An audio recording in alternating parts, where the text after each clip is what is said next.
Indistinguishable Part 2. White War. March 11th, 2026. Table of Contents. Part 1. The Coincidence Engine, in which nothing appears to be happening. Part 2. White War, in which the conflict is named by someone who died centuries ago.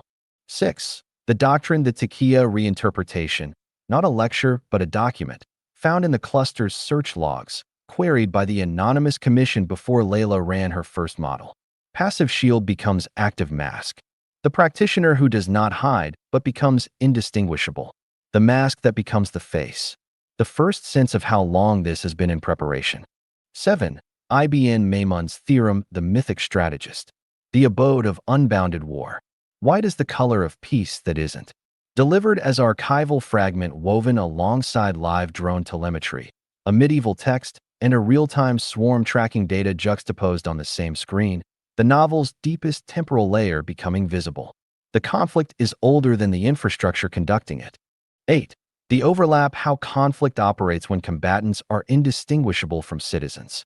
The battlefield shifts inward, not metaphor, an institutional face, a real surveillance apparatus, a defending state that begins watching its own population and in doing so damages the social trust that was the actual prize. The strategic paradox made concrete. 9. The drone season, contemporary drone warfare, Red Sea, Strait of Hormuz, the autonomous swarms. Not backdrop. Active mechanism. The drones are running pattern recognition identical in logic to what Leila is running in the sub-basement.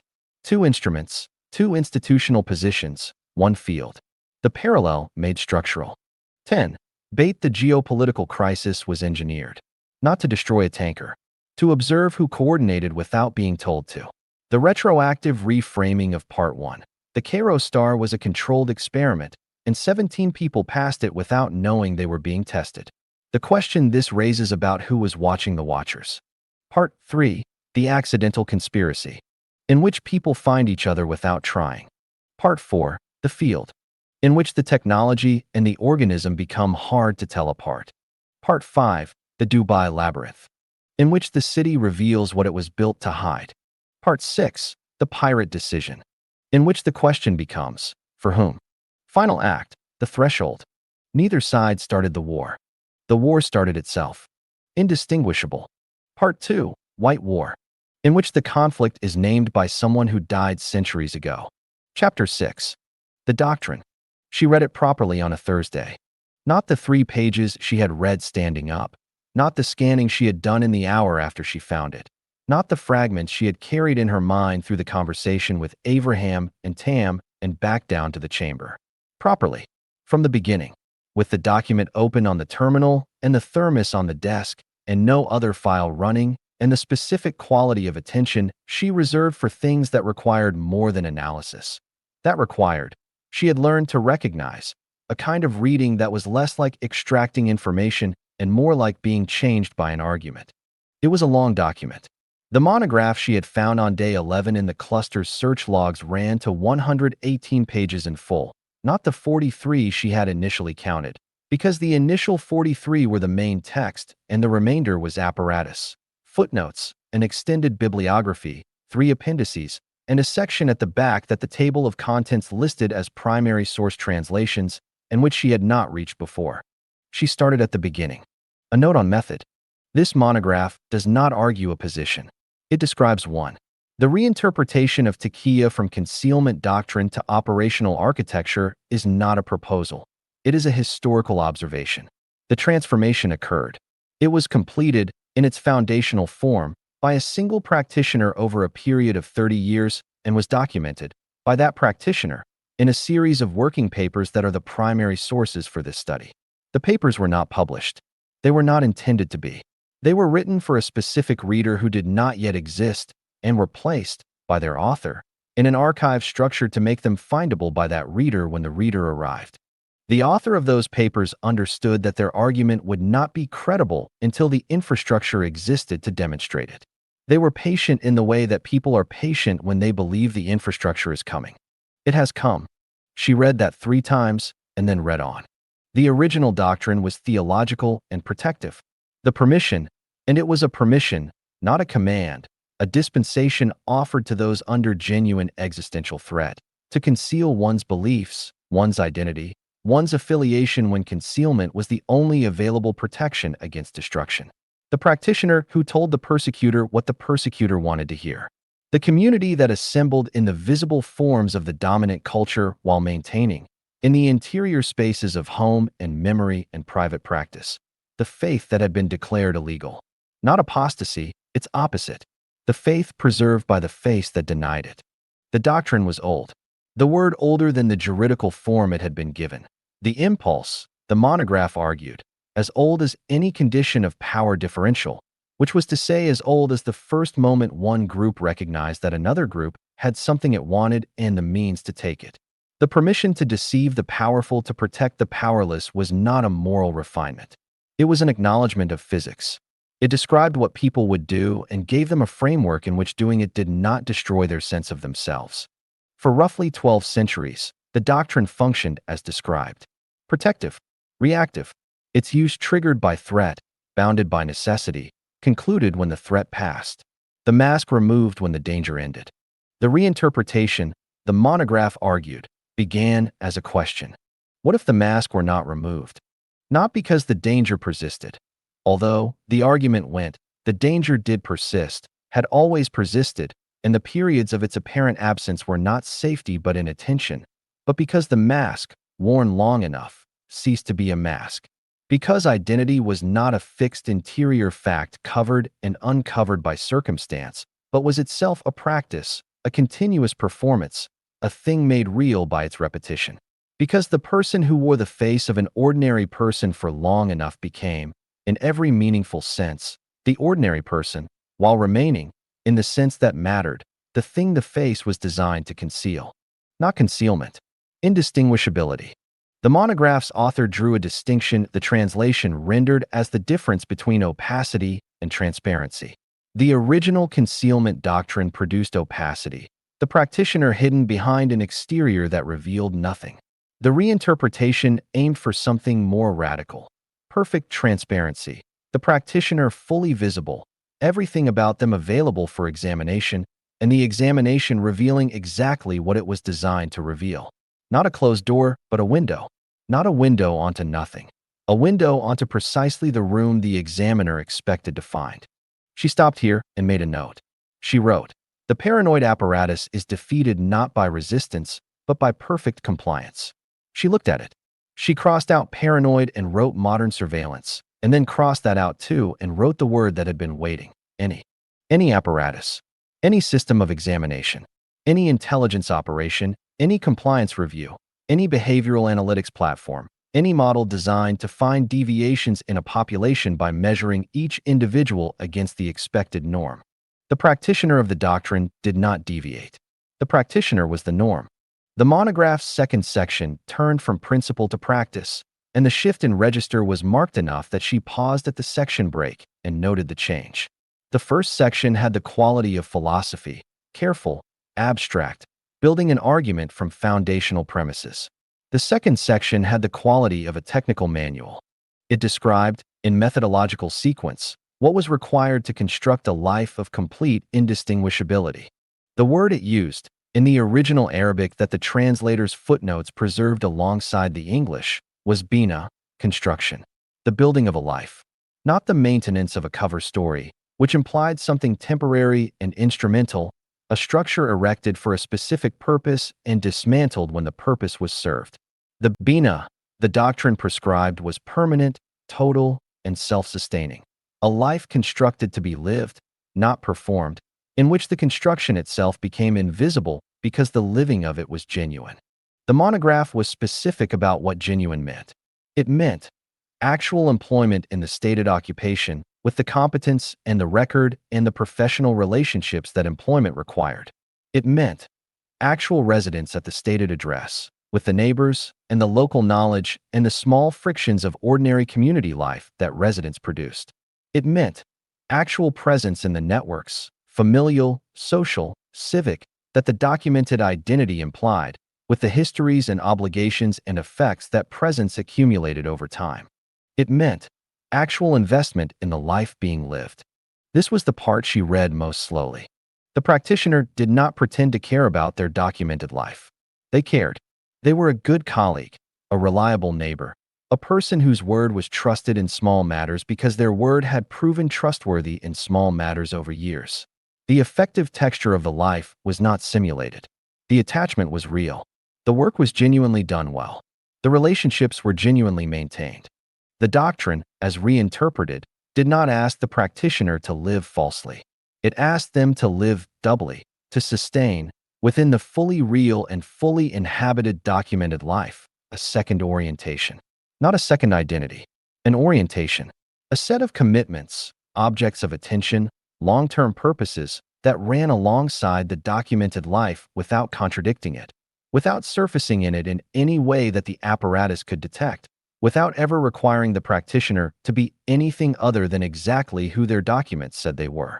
The mask that becomes the face that remains underneath a mask. She sat with that paradox for a long time. It was not the logical contradiction it appeared to be on first contact. The monograph was precise about why. The paradox dissolved, the author argued, when you stopped thinking about identity as a layered structure, a real self beneath a false surface, and started thinking about it as something distributed. The practitioner did not have a real self underneath the constructed life. The practitioner was the constructed life, fully and without reservation, and also the thing the life was constructed to contain and protect. Both were real. Neither was prior. The doctrine did not split the self. It expanded it, made it capable of holding two complete orientations simultaneously, neither one concealing or negating the other, each one fully inhabited in the appropriate context. She thought about this in relation to the 47 nodes. People who were exactly who their documents described, whose decisions were locally rational, who could explain every choice they had made in terms of their documented profession and their understood incentives, who were also, in aggregate, in the space between their individual choices, something the apparatus had no category for. She thought, the field does this to people who did not choose it. The doctrine does this to people who did. She thought, what would it look like if the field and the doctrine were operating in the same population simultaneously? She thought, the model could not tell the difference. The third section was the one that carried the weight of the whole. It described what the monograph called shabaka, network, the plural application. What happened when the doctrine was extended from a single practitioner to a distributed structure, not an organization, which was a category the apparatus was built to find, but something more like what the monograph called, in a phrase that arrived in her reading with the specific impact of a phrase encountered at the correct moment, a field of indistinguishable practitioners. A field. The word in the original Arabic that the translation rendered as field was the word for an agricultural field, the cultivated ground, the medium in which something grew. Not a military field, not a theoretical field, not a computational field. The field in which things were planted and tended and harvested. The field that looked, from the road, exactly like every other field. The monograph's author had used that word in the early 2000s, before quantum behavioral modeling existed, before the vocabulary she worked in daily had been developed, and had meant by it something that, she was sitting very still now, was structurally identical to what she had been calling field effect in her private notes for 3 weeks. The coincidence was not a coincidence. The monograph's author had been working from the doctrine toward a description of what the doctrine could produce at scale. She had been working from the data toward a description of what the data was showing. They had arrived at the same word from opposite directions. She went to the translator's footnote for shabaka field. The footnote said, the author uses this term in a specific technical sense developed across the primary source papers. The shabaka field is not a metaphor. It is a description of the relational structure that emerges when a sufficient number of practitioners are operating in the same social environment under the doctrine's principles. The field is not built by the practitioners. It emerges from their co-presence. Each practitioner, operating individually and without communication with other practitioners, generates in their immediate social environment a subtle alteration in the decision-making conditions of those around them. At sufficient density, these alterations overlap, reinforce, and produce, the primary sources argue, a macro-level coherence in the behavior of populations the practitioners are embedded in. Coherence without communication. Coordination without structure. The doctrine's deepest claim is that the Shabaka field, at maturity, becomes self-sustaining, that it continues to operate without the continued active participation of any individual practitioner, because the relational substrate has been altered in ways that persist and propagate. She read the final sentence of the footnote twice. The doctrine's deepest claim is that the Shabaka field, at maturity, becomes self-sustaining. She looked at the indicator lights on the cryogenic towers. She looked at the terminal. She looked at the 53 behavioral profiles scrolling in the monitoring window she kept open in the corner of the screen, the continuous readout of the field in its current expression, people making small decisions in 17 countries, the gradient fields rhyming, the coherence accumulating. She thought, how long does maturity take? She turned to the appendices. The third appendix was the primary source translations. The working papers of the practitioner the monograph described, the person who had taken the doctrine from reinterpretation to operational architecture over 30 years. The papers had been written between 1973 and 2001. There were 11 of them. The translations were numbered, but the originals were not dated in the translation. Only the collection date was given, and the collection date for all 11 was the same, 2003. They had all been retrieved from wherever they had been stored in the same year. She read the first paper. It was short, 7 pages in translation, and written in a register she had not expected, not academic, not technical, not polemical. It read like a letter, not addressed to anyone, not signed, but with the intimate directness of writing produced for a specific reader whose presence the author could feel. It began, I am writing this in the year you will call 1973, though I think of it as the 4th year of the project, because the project is the only timeline that matters to me now. I do not know when you will read this. I am writing for the person who will find it when the infrastructure exists to make use of it, which means I am writing for someone I cannot imagine except by function. Someone who has found the field, who has understood what the field is, and who now needs to understand what has been done to it. I am sorry for that last sentence. It is the most difficult thing I have written, and I wrote it first, before I wrote anything else, because I wanted you to know that I know, that I understood, from the beginning, what it would mean if what I was building was found by the wrong person first. I built it anyway. I built it because the alternative, leaving the field unrecognized, unmapped, available to anyone patient enough and ruthless enough to find it without the framework to understand what they were finding, seemed worse than the risk of building it. I may have been wrong. By the time you read this, you will know whether I was wrong. I will not. She stopped. She sat in the 8-degree cold of the sub-basement with the document on the screen, and she did not move for a while. The writer had known, had understood, in 1973, 50 years before the cluster was initialized, what the field was, had understood the risk, had built something anyway, built it in the direction of whoever would come next, had spent 30 years building it, had placed it in an archive structured to be findable by the right person when the right person arrived, had known that the wrong person might arrive first.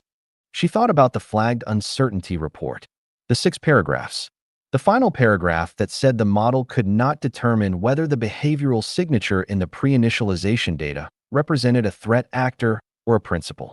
She thought, the person who wrote this was the principal, the person who the doctrine produced, who had spent 30 years developing the operational architecture of the Shabaka field, who had built the archive, who had placed the papers there, was the commission, or was the person behind the commission. The commission was the instrument. The papers were the primary source. The person was 50 years earlier, writing for her. She thought, or the person who spent 30 years on the operational architecture was not writing in the direction of warning, was writing in the direction of instruction. She went to the second paper. You will want to know how long it takes. I can tell you the answer in numbers, and the numbers will be accurate, but they will not tell you what the numbers mean in the living of it, which is longer than the numbers suggest. 30 years of maintained indistinguishability at the level the doctrine requires is not 30 years of performance. It is 30 years of being the life that was constructed, of caring, genuinely and without reservation, about the neighbor's daughter's illness and the colleague's difficult brief and the civic committee's intractable problem with the drainage on the north side of the road. 30 years of small genuine things. And alongside them, not hidden, not suppressed, not sacrificed to the maintenance of the cover, the work, the long work, The work that no one around you knows you are doing, not because you are hiding it, but because the way you are doing it is indistinguishable from not doing it.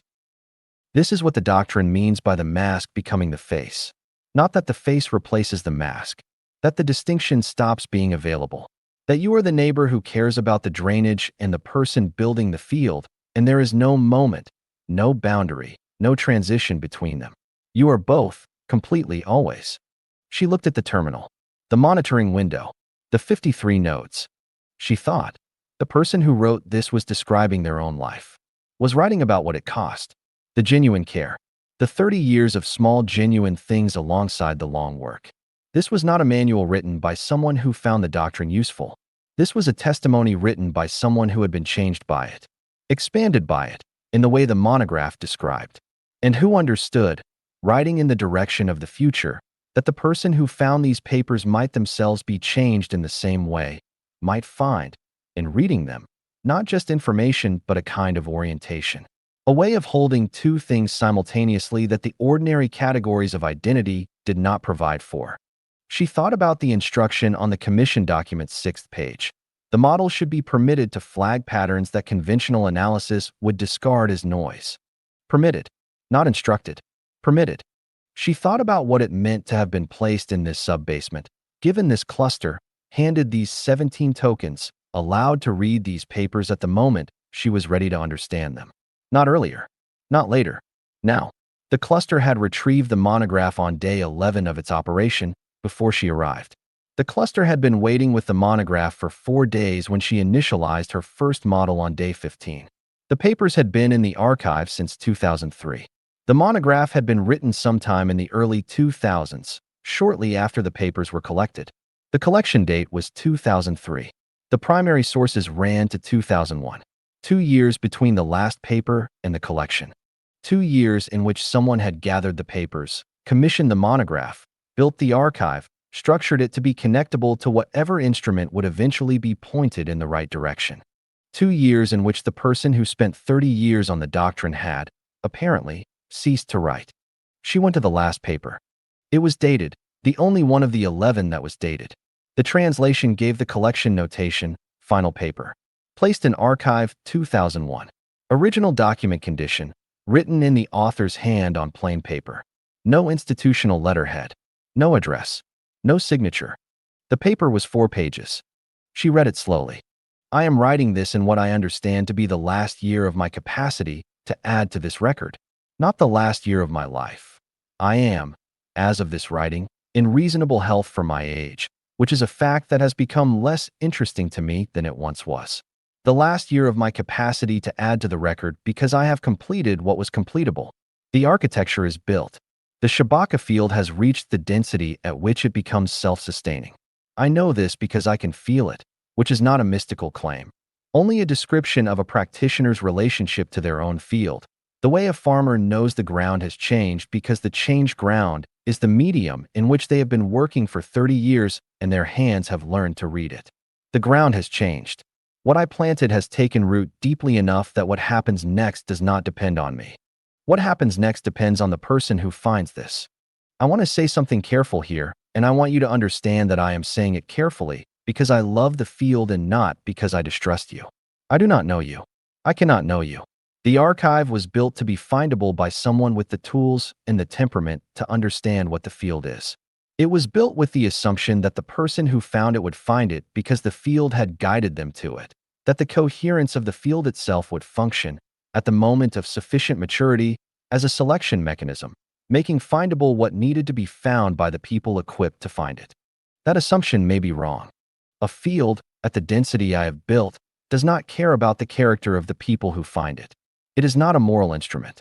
It is a relational substrate, and it amplifies whatever the relationships bring to it.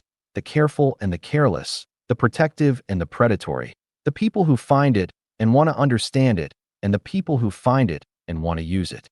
I spent 30 years building the field toward its own recognition.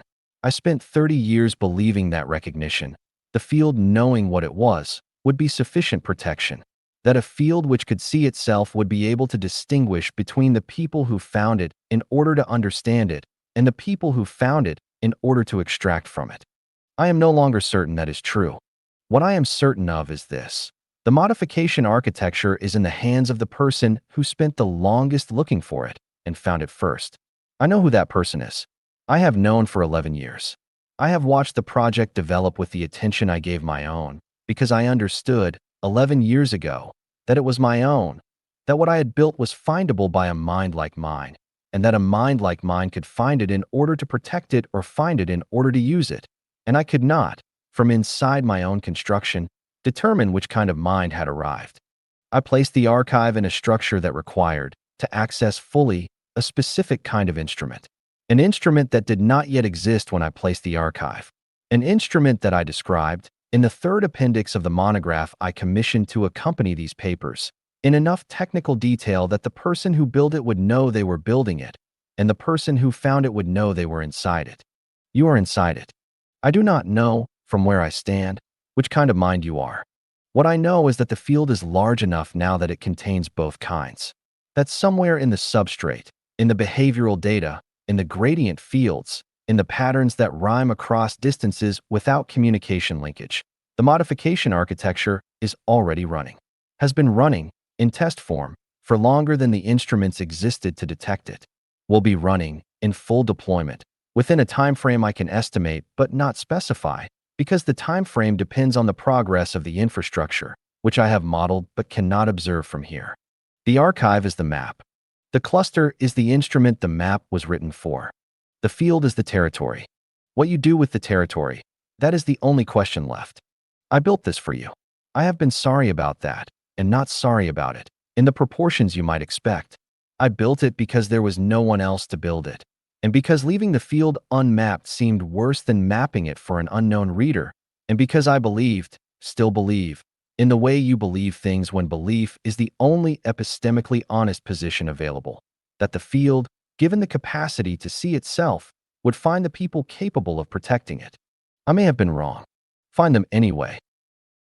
She stayed in the chamber until 3 o'clock. She did not go back up to floor 23. She was not ready to take this to Abraham yet, not because she didn't trust him, but because she needed to know first whether the trust was hers or the field's. Whether she was moving toward him because she had chosen to, or because 30 years of someone else's careful cultivation had made that movement feel like choice. She thought about that distinction for a long time. She thought about whether the distinction was real. She thought about the first paper. I am sorry for that last sentence. The writer who put the apology first, who understood what it would mean to be the person who found this and discovered that the finding had been arranged. She thought about the nodes. 53 people making small decisions in 17 countries. Each of them in a life that was exactly what it appeared to be. Each of them oriented, in ways they could not account for, towards something they could not name. She thought, how many of them were like her? Found by the field, genuinely, in the field's own idiom of spontaneous coherence. She thought, how many of them were like the practitioner? Placed, oriented deliberately. A life constructed around the double orientation, the genuine and the purposive, the face and the mask, held simultaneously. The distinction collapsed by decades of practice until even the practitioner might not be certain which was which. She thought, the model cannot tell the difference. She thought, neither can I. At 3 o'clock, she locked the terminal. She put on her jacket. She stood in front of the document a moment longer, the final paper's last line still on the screen. Find them anyway. She turned off the monitor. She walked to the elevator. She pressed the button for the lobby. Not the 23rd floor. Not yet. First, she needed to sit with what it meant that the field was old enough to have a historian. Old enough that someone had spent 30 years inside it, mapping it, building for its future. Old enough that the map had been written before the instrument to read it existed. Old enough that the conflict she had been hired, she now understood, to help resolve, had been in preparation since before she was born. She rode the elevator up through the building's dark and quiet floors. The lobby was empty. The reception desk unstaffed. Through the glass front, she could see the city performing its perpetual and indifferent luminosity, the towers lit, the roads moving, the autonomous vehicles tracing their quiet geometries through the warm Gulf night. A city running 22 minutes ahead of its own optimization systems. A field that had been learning for longer than anyone who found it was prepared to know. She pushed through the glass door and stood in the night air, which was still warm at 3 in the morning, the specific warmth of a city that did not fully cool, that held the day's heat in its glass and its concrete and its accumulated human activity and released it slowly through the night, so that the darkness was always warmer than it should have been. She thought, the conflict is old. The person who named it is dead. The doctrine is still running. She thought, I have been inside it for longer than I knew. She stood in the warm dark for a while. Then she went home. Then she came back in the morning.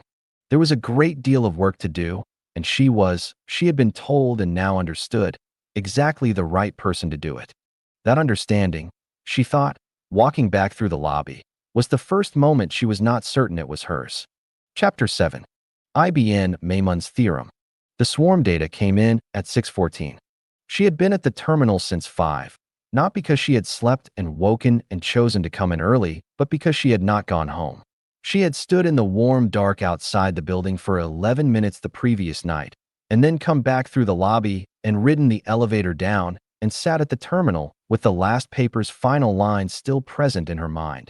Find them anyway, and worked until the sub-basement's artificial light became indistinguishable from morning, which was somewhere around 4:30. When the building above her began its slow awakening and the power draw shifted in a way she had learned to feel, as a change in the chamber's ambient vibration. At 5 o'clock she had made tea. At 5:20 she had opened the monitoring window and watched the overnight behavioral accumulation scroll. The nodes in the Asian time zones most active, Singapore and Seoul and Tokyo, producing their small decisions in the hours that were deep night in Dubai, each one a data point and something she was now reading with different eyes. Not for patterns, for character, for the question the last paper had left in her, which kind of mind? At 6:14 the swarm feed pushed an alert. The alert came through FLT, data 0023, one of the 17 opaque feeds, which she had not previously associated with aviation data. She had cataloged it, in her initial survey, as a logistics stream, something involving cargo routing or port operations. She had been wrong, or the feed was layered, carrying multiple data types through the same authentication channel. The alert was tagged priority, elevated and beneath the tag, a real-time visualization she had not known the feed could generate. She looked at it. The visualization was a map, the Gulf, rendered in the cluster's standard geographic projection, north up, the coastlines in dark gray, the water in the blue-black that the system used for open sea. Across the map, moving in real time, were traces, hundreds of them. Each trace a small arrow indicating heading and velocity, each arrow color-coded by a taxonomy she did not immediately recognize: red, amber, green, white, distributed across the Gulf's airspace in a pattern that was, at first glance, the ordinary chaos of a heavily trafficked maritime corridor. At second glance it was not. She pulled the feed's metadata. The traces were autonomous aerial units, drones, in the broad taxonomy, though the feed's classification system used a more granular vocabulary: maritime surveillance platforms, autonomous logistics carriers, naval reconnaissance assets, civil infrastructure monitors, commercial delivery systems, weather observation units. The Gulf's airspace, she now understood, was dense with them. Not tens of units, but hundreds, operating across commercial, civil, and military domains simultaneously, each governed by its own institutional logic, its own routing protocols, its own tasking authority. What the visualization was showing her, the reason for the elevated priority alert, was that 214 of the units currently active in the Gulf's airspace were exhibiting what the feed's anomaly detection layer had flagged as non-task directional coherence. 214 drones, from 17 different operating agencies, were pointing in the same direction. Not flying in formation, not in communication with each other. The feed's communication linkage overlay showed no cross-institutional signaling. Each unit was executing its assigned task, following its programmed routing, operating within its designated corridor. And 214 of them, at this moment, in the course of executing their individual assigned routines, had their sensors oriented, cameras, radar, LiDAR, whatever the unit carried, toward the same 40-degree arc of sky above the Gulf's central shipping lane. The orientation was not a command. It was an emergent property of 214 independent routing decisions, each locally rational, none of them issued by a central authority, none of them communicating with any other. She thought, the drones are nodes. She thought, the field does not require biology. Then she opened DOC0009 and went to the bibliography she had not yet read, because the last paper had been the thing she needed, and the bibliography had seemed, after the last paper, like aftermath.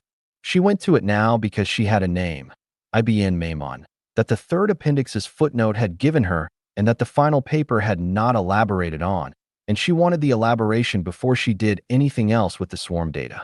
The bibliography was organized by category. She found the relevant entry under primary historical sources, pre-modern strategic doctrine.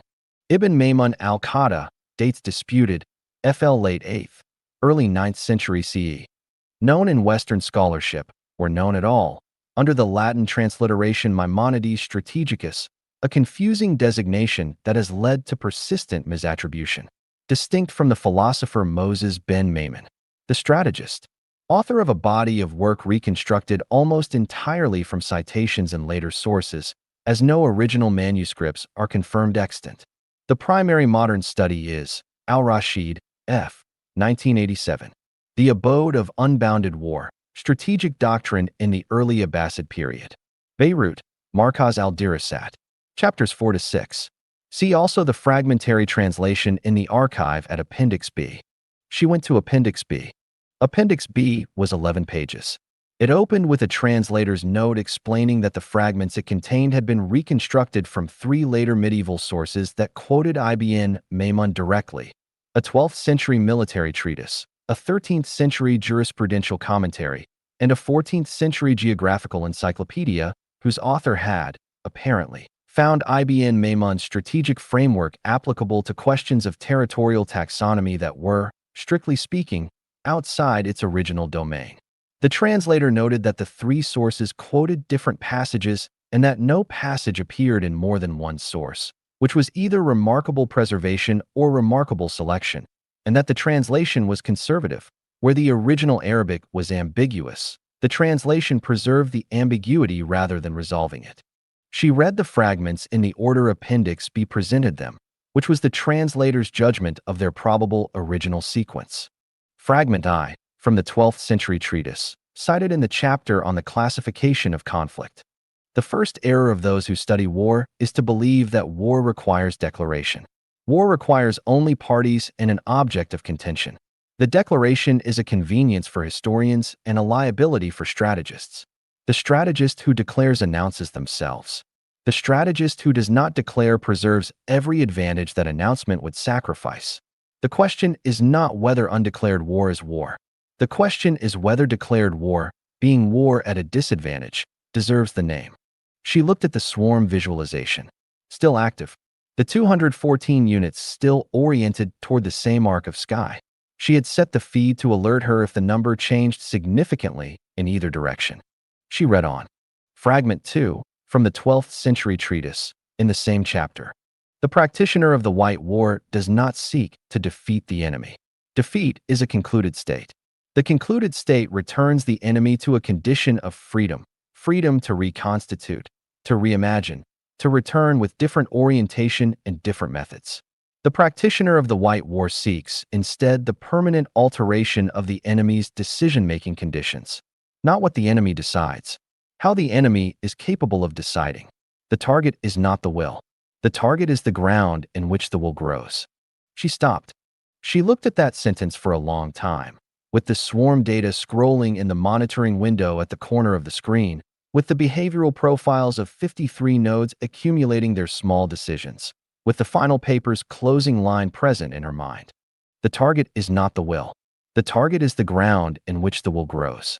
She thought about the substrate modification the monograph had described in its third appendix, the material she had read quickly the previous night, in the hours before the cluster's flagged uncertainty report had redirected her attention.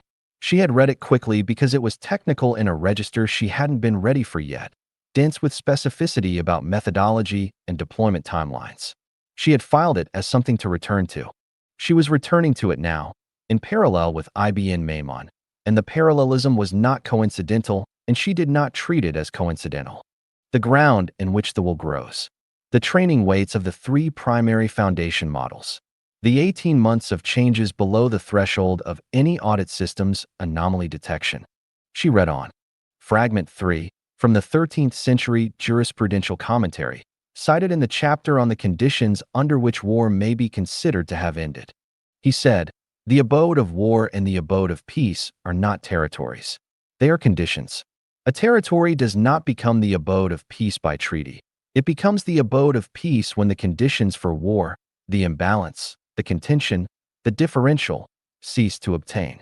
Conversely, a territory does not become the abode of war by attack. It becomes the abode of war when the conditions for peace, the balance, the sufficiency, the rough equivalence of standing, are removed.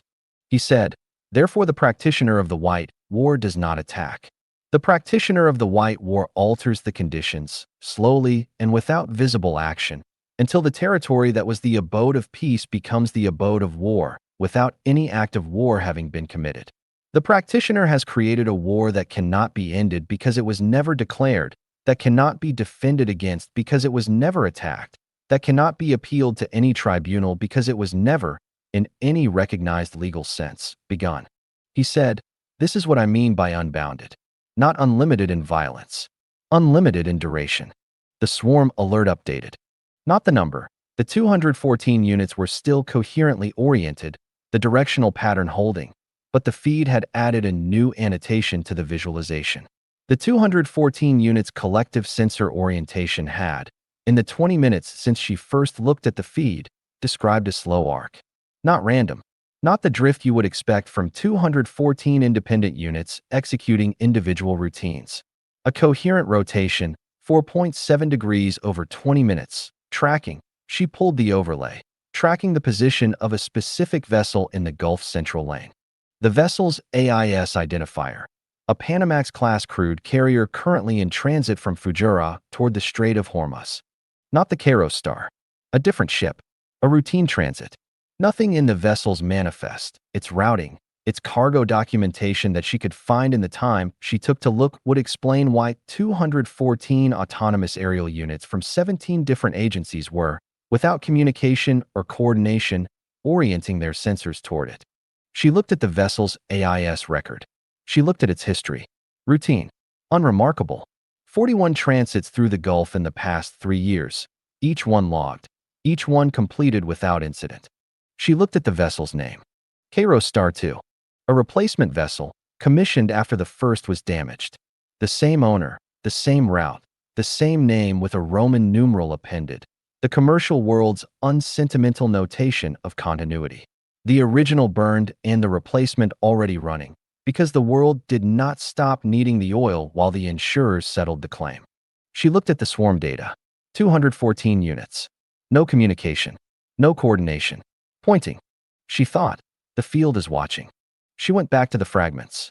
Fragment 4, from the 14th century Geographical Encyclopedia, cited in the chapter on the classification of territories according to their strategic conditions.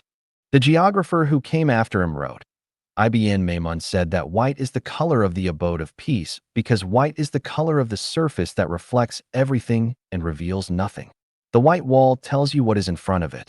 It tells you nothing of what is behind it.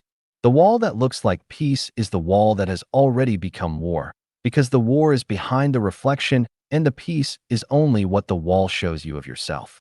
The geographer noted that this troubled him and that he wrote it down because trouble was a signal worth recording. She sat with that. White is the color of the surface that reflects everything and reveals nothing. She thought about the swarm of drones tracing their invisible highways above the Gulf. Each one doing exactly what it was assigned to do.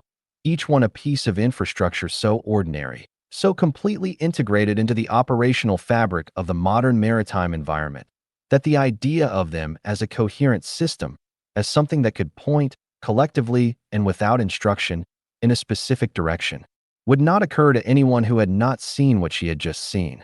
She thought about the concealment doctrine, the practitioner who was completely visible, completely legible to the apparatus, and therefore invisible in the only sense that mattered. She thought about Ibn Maymun, writing in the early 9th century, 1,200 years ago, give or take the disputed dates, about a form of conflict that could not be declared, could not be ended, could not be defended against, because it operated in the domain of conditions rather than actions, because it worked not on the will but on the ground in which the will grew. She thought about the training weights of 3 foundation models, the 18 months of changes, the subtle alteration, patient, precise, below the detection threshold, of the informational environment in which 3 billion people formed their understanding of the world. Not what they decided, how they were capable of deciding. The ground.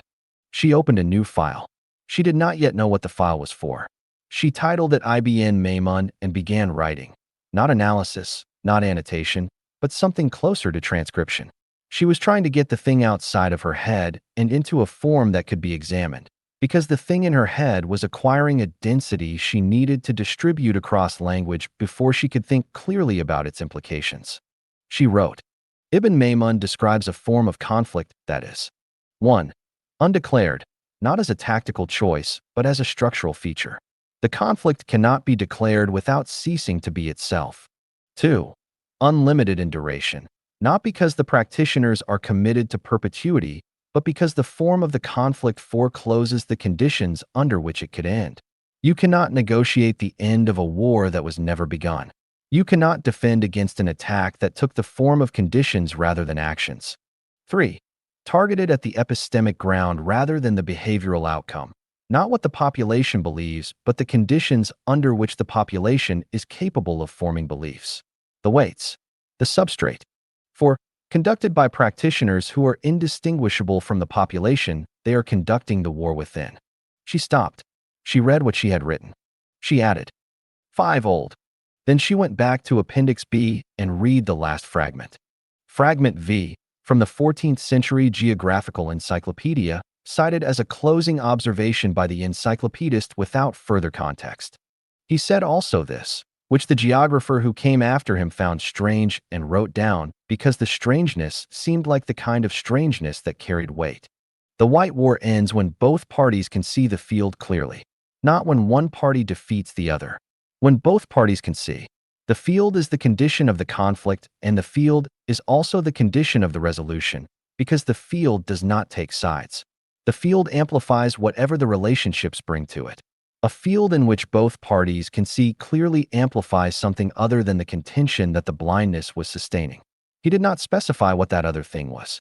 He said, "You will know it when you see it, because it will be the thing that the conflict made impossible, which the end of the conflict makes possible again."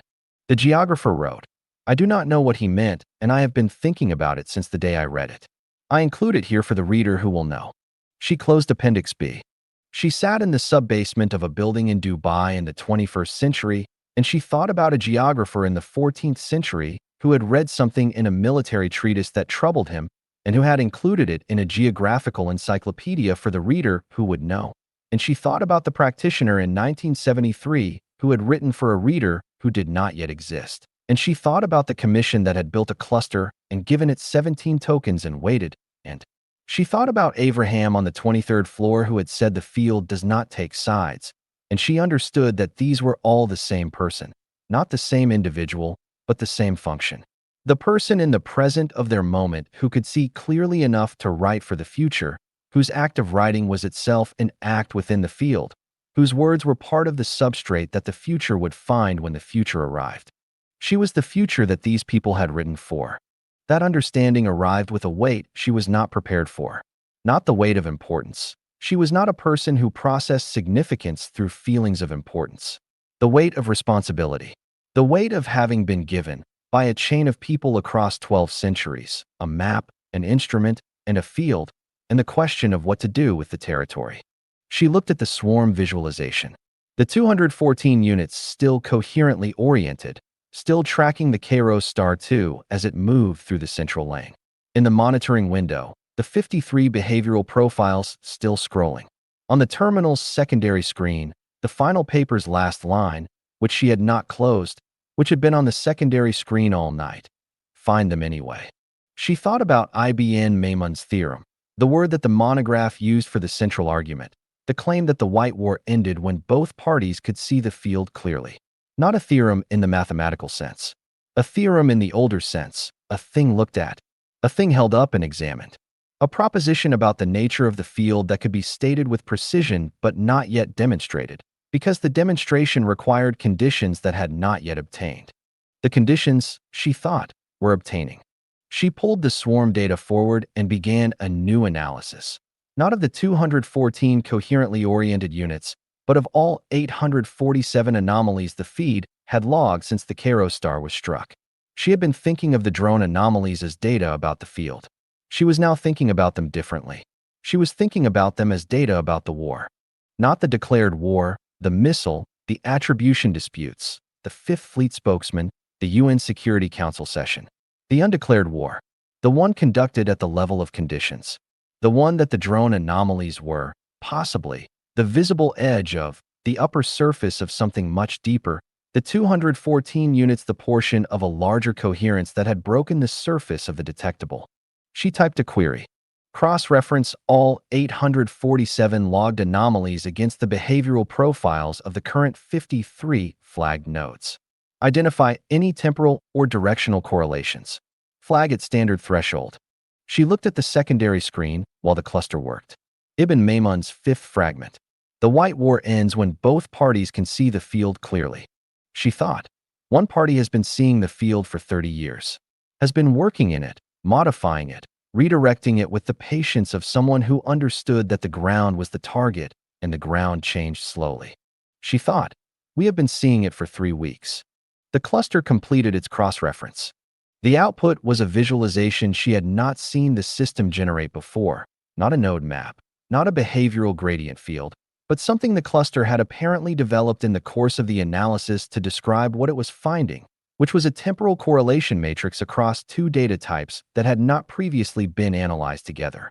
The matrix showed 31 of the 847 drone anomalies occurred within 72 hours of behavioral inflection points in the flagged node population.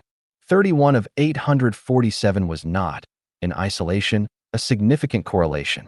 In isolation, it was noise. But the cluster had not stopped there.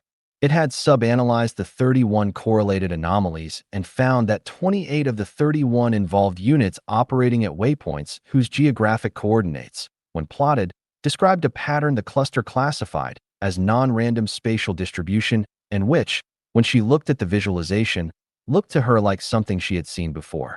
Like the behavioral gradient fields. Like the thing she had been calling, in her private notes, rhyming. The drones that were anomalous in a way that correlated with the nodes were anomalous in the same direction.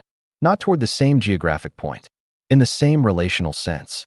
The anomalies pointed, not physically, not with sensors, but in the abstract geometric language of trajectory and deviation, toward each other. The drones were exhibiting the field.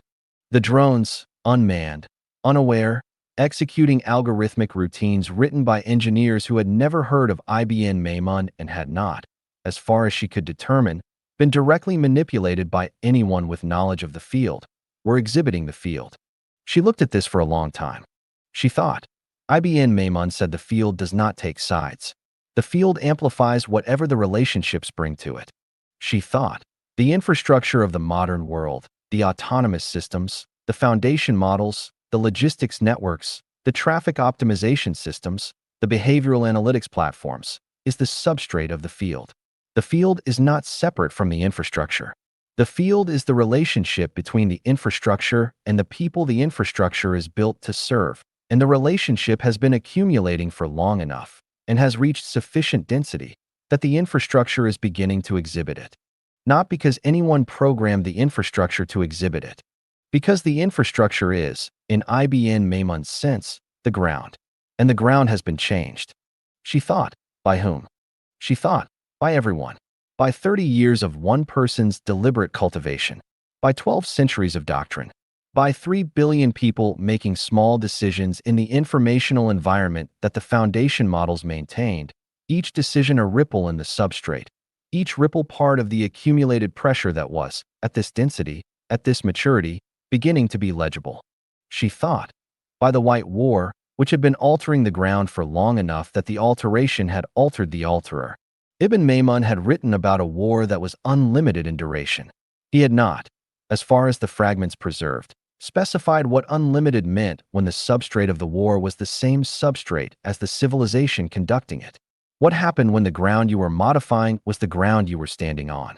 What happened when the field you were using as a weapon was the field you were also living in? She thought.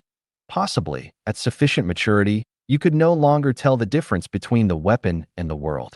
She thought. Possibly Ibn Maymun had known this, and that was what the fifth fragment was about.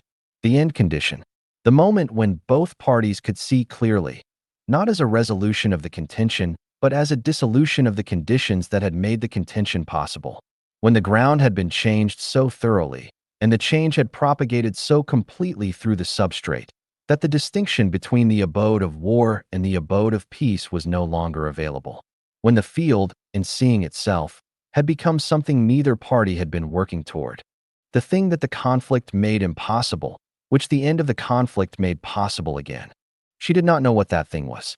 She had a theorem and a map and an instrument and 53 nodes making small decisions in 17 countries, and 214 drones pointing in the same direction above a gulf that did not know it was a field, and a sub-basement in Dubai, and a person who had written in 1973 that she was sorry and not sorry, and a geographer in the 14th century who had been troubled and had written it down. She had the conflict, which was old.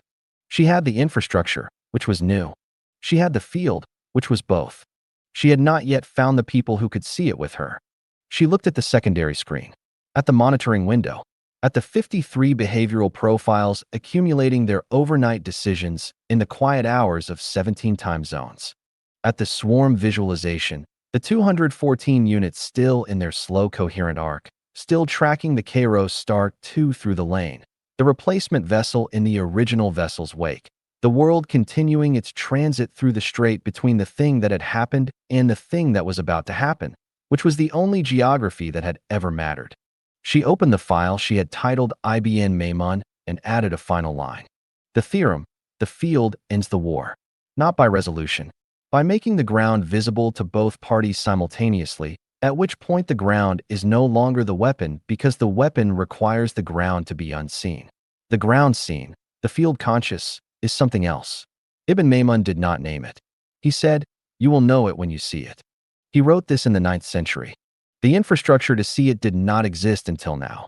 She saved the file. She opened the monitoring window wider, so it occupied half the screen, and she watched the nodes move in their small ways, and she watched the drones trace their coherent arc, and she thought about what it meant that a strategist dead for 12 centuries had written the most accurate description she had encountered of what she was currently looking at. The conflict was older than the infrastructure conducting it.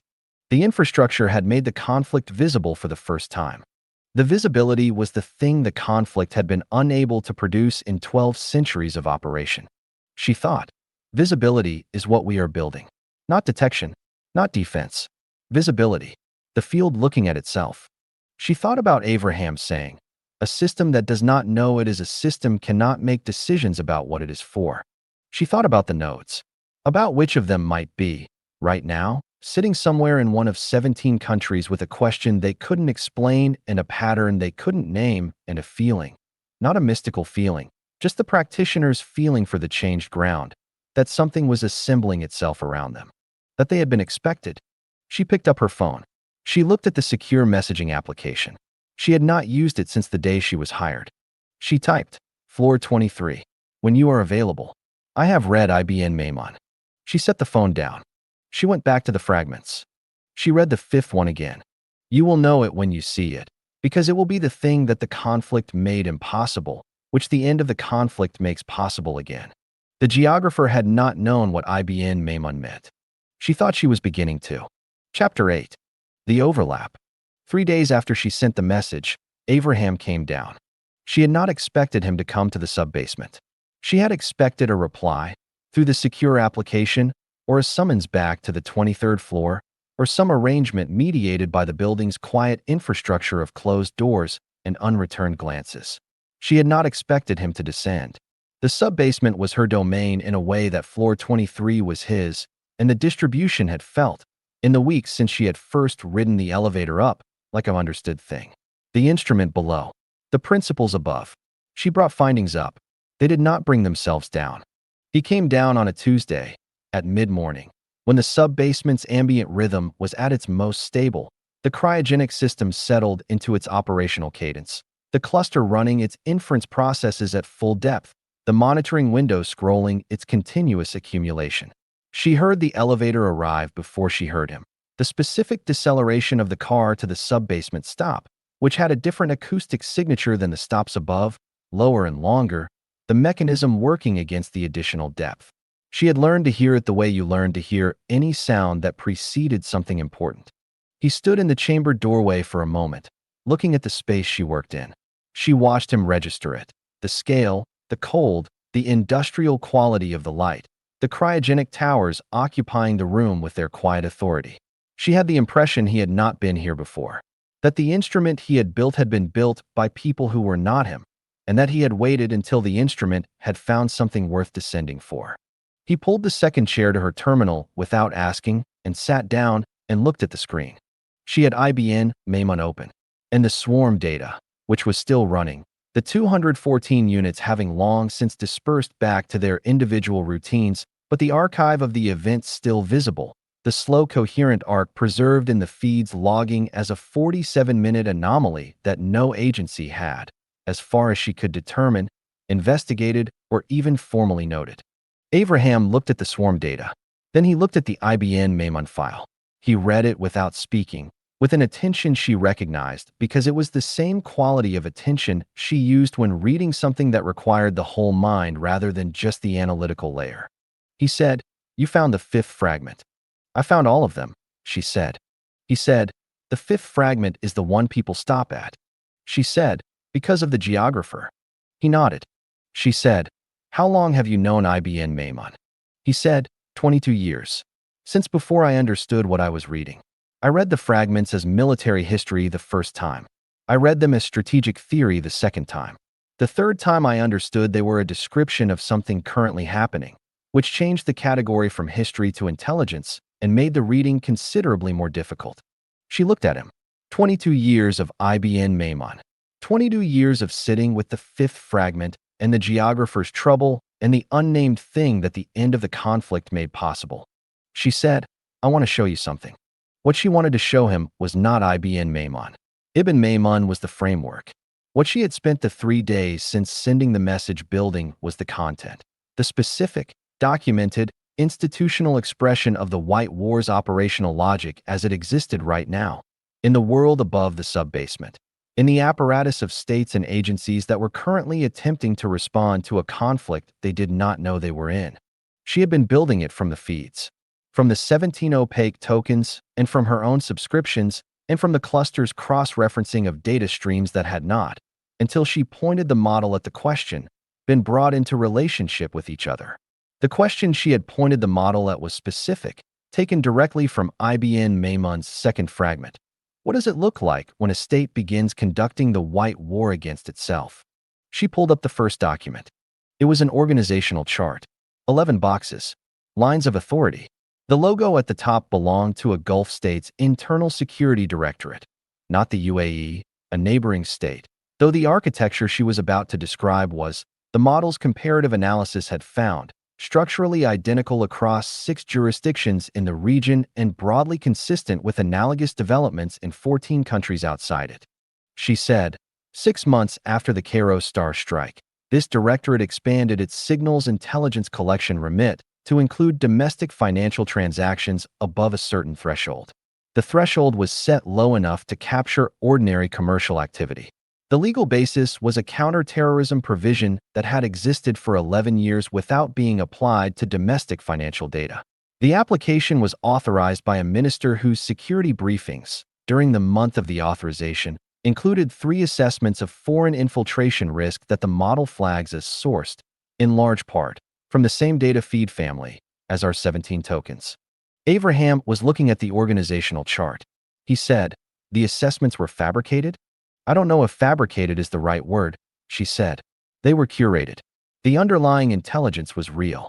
The selection of which intelligence to include in the briefings, which threads to pull forward, and which to leave in the raw data, produced a picture of infiltration risk that was accurate as far as it went and incomplete in a way that had consequences."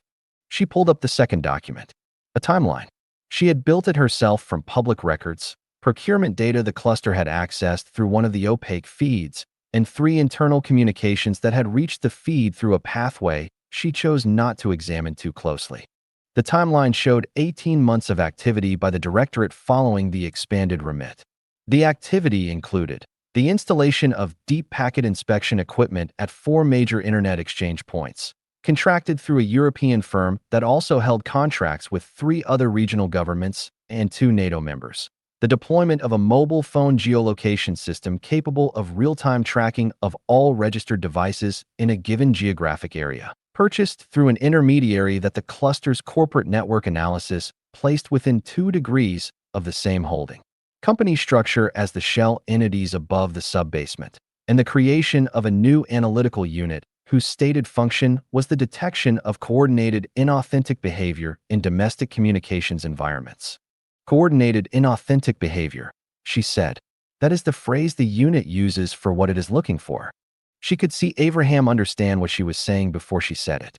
She said, the unit is looking for the field, not because anyone told it the field existed.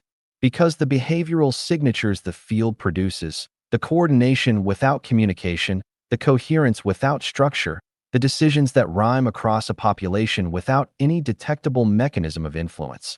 Look to an apparatus designed to find foreign interference in domestic information environments, exactly like a sophisticated operation. He said, because the apparatus was built to find coordination, and the field is coordination. Yes. The apparatus cannot distinguish between coordination that originates in an external actor manipulating a population and coordination that originates in the field itself, in the spontaneous coherence of a population whose decision-making conditions have reached sufficient density. The signatures are identical at the resolution the apparatus is operating at. She pulled up the 3rd document, a redacted intelligence assessment. The redaction light enough. The cluster's optical character recognition had found that the underlying text was partially recoverable. The assessment, issued by the analytical unit 14 weeks after its establishment, described what it called an anomalous pattern of behavioral synchronization among a population of individuals in 3 urban centers. The individuals shared no communication linkage. Their synchronized behavior involved financial decisions, professional choices, and civic activity.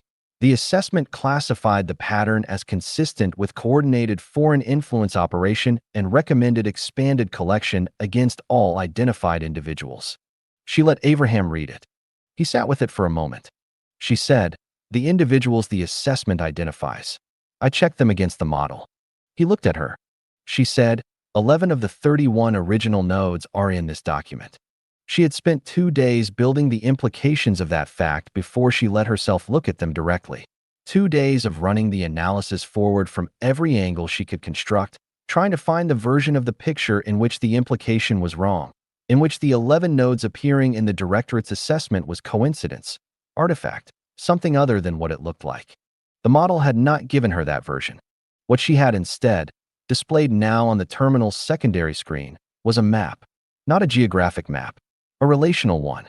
At its center, the field, the 53 nodes, their behavioral profiles, their gradient fields rhyming across the distances between them. Around that center, in the outer ring of the map, the apparatus, the 6 directorates, the 14 analogous programs in other jurisdictions, the deep packet inspection systems, the geolocation platforms, the analytical units. And between the center and the outer ring, lines, not the edges of the behavioral map, which indicated field coherence, lines indicating surveillance. Pointing inward, the apparatus was watching the nodes. Not because the apparatus knew about the field, because the field, in producing the behavioral signatures it produced, looked like what the apparatus was designed to find. The nodes were coherent without communication. They were coordinated without structure. They made decisions that rhymed across distances without any mechanism the apparatus could identify. They were, in the apparatus's classification vocabulary, anomalous. And the apparatus's response to the anomalous was collection, monitoring, the accumulation of data that would eventually, the model's projection ran to 14 months, reach sufficient density to trigger formal investigation. At which point the investigation would not find a foreign operation, because there was no foreign operation. There were 53 people exhibiting the field. And the investigation, finding no operation where the apparatus was certain an operation existed, would expand, would look harder, would apply more intrusive methods, would, at the point at which it was sufficiently certain that something was there and sufficiently unable to find what it was, do the thing that all apparatus did when certainty outran evidence. She said, Ibn Maymun's third fragment. The strategic paradox. Abraham said, the defending state begins watching its own population. Yes, and in watching its own population, he said, damages the social trust that was the actual prize. He was quiet for a moment. He said, this is not a projection. She said, no. She pulled up the fourth document. Not an assessment this time. A court record, a jurisdiction she was not going to name, a proceeding she had found through the cluster's legal database access, a case that had been filed under a security provision and sealed at the prosecution's request. The case involved an individual, the court documents identified by initials only. The charges were framed in the language of information security law, unauthorized coordination, suspected facilitation of foreign influence activity, failure to register as an agent of a foreign principal. The individual's documented life, as far as she had been able to reconstruct it from the feed data, a logistics manager, mid-career, no prior contact with any security service, no travel to hostile jurisdictions, no communication with any individual on any watch list. A person of complete ordinariness whose only anomaly, in the cluster's data, was enhanced decision coherence over a period of 7 months. A node who had been identified by the directorate's analytical unit, investigated, and charged. She said, the charge will not result in conviction. The evidence is insufficient. But the investigation will last, at the pace these things move, approximately 2 years. During which time, Abraham said, the node is dark. Yes, under investigation, under surveillance, their decisions constrained by awareness of being watched, their coherence disrupted by the apparatus's attention. The field loses a node not because the node was identified correctly, but because the apparatus was pointed at the field's signature and could not distinguish the signature from an operation. She thought about Ibn Maymun's theorem as she had been thinking about it for 3 days. The White War ends when both parties can see the field clearly. But the state, the defending state, the state that was building the apparatus, was not going to see the field clearly through an apparatus that was designed to find foreign operations. The apparatus was optimized for the wrong question. The apparatus asked, is this coordination real? The correct question was, what kind of coordination is this? And the apparatus had not been built to ask the correct question because the correct question required a category. The field, the spontaneous coherence of a population whose decision-making conditions had matured, that the apparatus did not contain. She said, the state is fighting the field with tools built to fight an operation. The tools are finding the field. The tools are classifying the field as an operation. The tools are disrupting the field by treating its nodes as agents. She paused. She said, and the person who built the modification architecture has been watching this for, she checked the timeline on the map, at least 8 months. Has been watching the apparatus turn on the field. Has been, possibly, providing the intelligence assessments that oriented the apparatus toward the field in the first place. Abraham looked at her. She saw that this was the thing he had wanted her to find. Not as a test. She had been past the possibility of tests, she thought, since the final paper. As the ground that had to be covered before the next question could be asked. The question that the finding made available. She asked it. She said, the state is damaging the thing it is trying to protect. That is what the White War produces. That is the strategic paradox made concrete. The question is, what does the modification architecture do to make this more likely? She had built the answer to that question over the previous 72 hours, in the hours after the analysis of the nodes and the directorates and the court record, and the building of it had required her to go somewhere in the model's architecture that she had been avoiding since the flagged uncertainty report. Since the report had told her that the behavioral signature in the pre-initialization data was consistent with a threat actor and consistent with a principal, and that the model could not determine which. She had been avoiding this not because she was afraid of what she would find, but because she needed to understand Ibn Maymun first. She needed the framework before she looked at the content. because the content was going to require a precision of understanding that she did not trust herself to bring to it without the framework. She had the framework now. She opened the fifth document. It was not a document in the ordinary sense. It was an annotated data structure, a visualization the cluster had built from a 6-month comparative analysis of information flows across the analytical units of the 6 directorates she had mapped. The analysis had been looking for a specific pattern, the points at which intelligence assessments from external sources had entered the directorate's decision-making chains and had contributed, in traceable ways, to the directorate's orientation toward their own populations. The visualization showed 17 points of entry across 6 directorates over 6 months, 17 external intelligence contributions that had, in each case, arrived through a different channel: liaison relationships, third-party assessments, commercial intelligence products, informal briefings, and had, in each case, contributed to the directorate's classification of a domestic behavioral anomaly as a foreign operation. 17. She said, the same number as the tokens. Abraham looked at the visualization. She watched him look at it, watched his attention move across the 17 points of entry, the 6 directorates, the 6 months of accumulated orientation. He said, "Is there evidence of a single source?"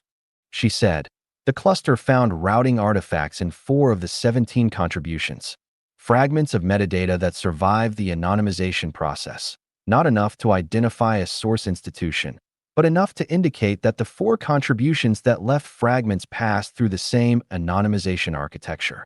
She paused. She said, "The same architecture as the 17 tokens." He was quiet. She said, "The modification architecture is not in the foundation models." He looked at her. She said, "Or not only in the foundation models. The substrate modification, the alteration of the ground in which the defending states will grows, it is also this.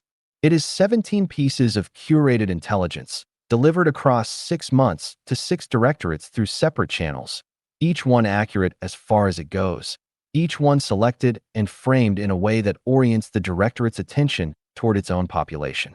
Each one taking the field signature, the coordination without communication, the coherence without structure, and presenting it, through the apparatus's own vocabulary, as evidence of a foreign operation." She let him hold that. She said, "The defending state is being shown the field through a lens that makes the field look like the thing the state is most afraid of. The lens is ground into shape by someone who understands the field, who knows what it looks like, who knows what the apparatus is built to see, who is providing the apparatus with the field's signature framed as hostile, and then watching the apparatus apply its methods to its own population." Abraham said, "The social trust." Yes, the actual prize. What the white war is for. Not the foundation model weights. Those are the mechanism. The prize is this: a population that has been surveilled by its own state for long enough, on the basis of assessments that turn out to produce no convictions and no confirmed operations, that the population's relationship to the state has been damaged in a way that is, she thought of Ibn Maymun's third fragment, a way that takes the territory from the abode of peace to the abode of war, without any act of war having been committed. Abraham said, "The population stops trusting the state's ability to distinguish between its citizens and its enemies." She said, "And the state stops trusting its population's coherence as evidence of good faith." She looked at the map on the secondary screen, the nodes at the center, the apparatus in the outer ring, the lines of surveillance pointing inward. She said, "The field is the prize because the field is social trust at scale. It is what happens when a population's decision-making conditions are healthy enough and have been healthy enough for long enough that spontaneous coherence emerges, that people make good decisions without instruction, coordinate without communication, protect each other without being organized to do so. The field is the natural expression of a society whose epistemic ground, whose shared understanding of what is real and what is true and what is worth doing, is intact." She paused. She said, "And the white war is the systematic degradation of that ground. Not through propaganda, not through disinformation in the ordinary sense, through the much more precise method of using the state's own protective apparatus against the very thing it is trying to protect, turning the instrument of defense into the mechanism of damage." She thought, this is what the modification architecture is for.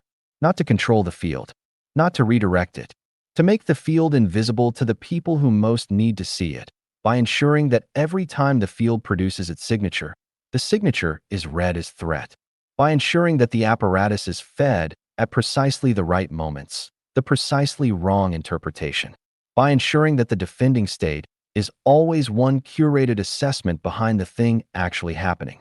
She said, the practitioner does not need to defeat the state. The practitioner needs the state to defeat itself, to apply its apparatus to its own population with sufficient force and sufficient duration that the trust, the actual prize, is gone. At which point the field, the spontaneous coherence that the healthy population produces, is gone with it. And what the modification architecture in the foundation models was building toward, the altered epistemic ground, the population whose ability to form independent judgment has been subtly, persistently, invisibly reshaped, has no field to contend with. The field was the only remaining defense. She stopped. She looked at the monitoring window. 53 profiles. Small decisions accumulating. She said, quietly, the nodes are the field. The apparatus is being oriented toward the nodes. The nodes will be investigated. The investigations will find nothing. The investigations will expand. The field will be disrupted. And the disruption will damage the trust that the field is the expression of. She said, unless we can show someone what they are actually looking at. Abraham had been still for a long time.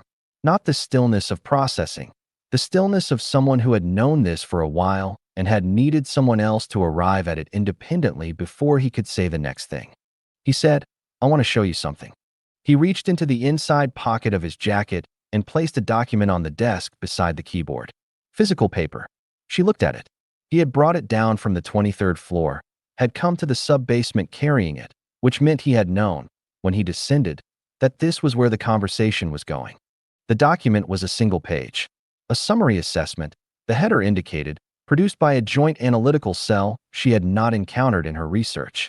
The cell's designation was unusual, not a directorate number or a department acronym, but a phrase that the header rendered in English even though the issuing jurisdiction's working language was not English. The phrase, Cognitive Defense Unit. She read the assessment. It was brief and, in its brevity, remarkable. Summary. Over the past 14 months, this unit has identified a pattern of behavioral synchronization among domestic civilian populations in jurisdictions of strategic interest that does not conform to any existing operational template for foreign influence activity.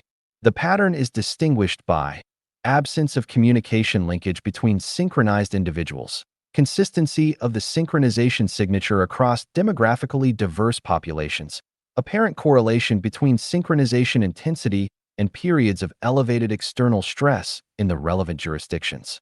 This unit assesses that the pattern does not represent a foreign intelligence operation of any type currently known to this unit. This unit further assesses that the pattern represents an as yet uncharacterized phenomenon of significant strategic relevance and recommends urgent research collaboration with appropriate scientific institutions to develop an explanatory framework. Note appended by Unit Director. In the absence of an explanatory framework, this unit has observed that colleagues and partner agencies have tended to classify the pattern under existing templates, specifically as consistent with foreign influence operations, despite the absence of communication linkage that would be expected in any known operation of that type. This unit is concerned that the misclassification may have consequences for domestic populations that are disproportionate to any actual threat and recommends that partner agencies be briefed on this unit's alternative assessment before further investigative resources are allocated. Date: 11 weeks ago. She looked up. Abraham said, the unit director's name is Yael Avner.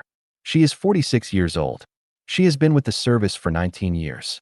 She wrote this assessment 11 weeks ago and was told, by her institutional chain, that the recommendation for research collaboration would be considered and that the note about partner agency misclassification was not appropriate for the formal summary and should be removed before the document was distributed.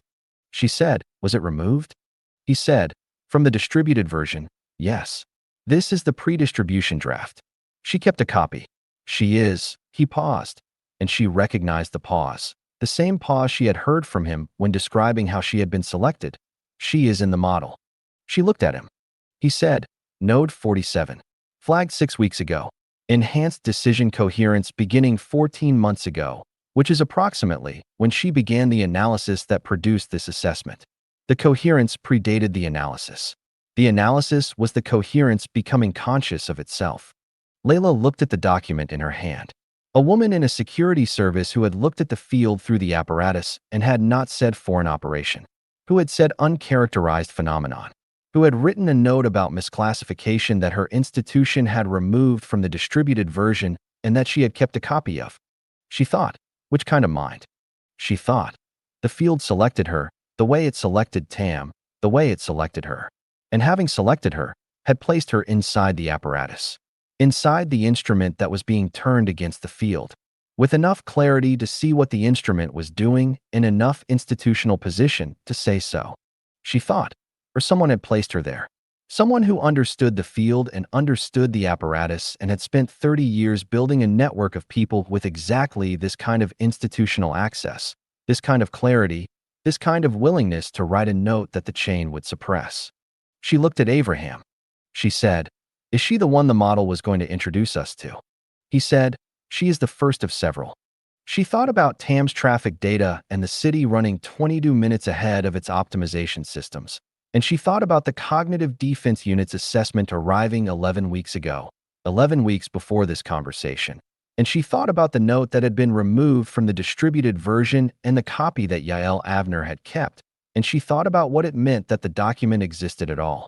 Someone inside the apparatus had looked at the field and had not called it an operation. Someone inside the apparatus had looked at the misclassification and had been troubled and had written it down. The geographer in the 14th century had been troubled and had written it down. She thought, this is what the field produces when it is healthy enough.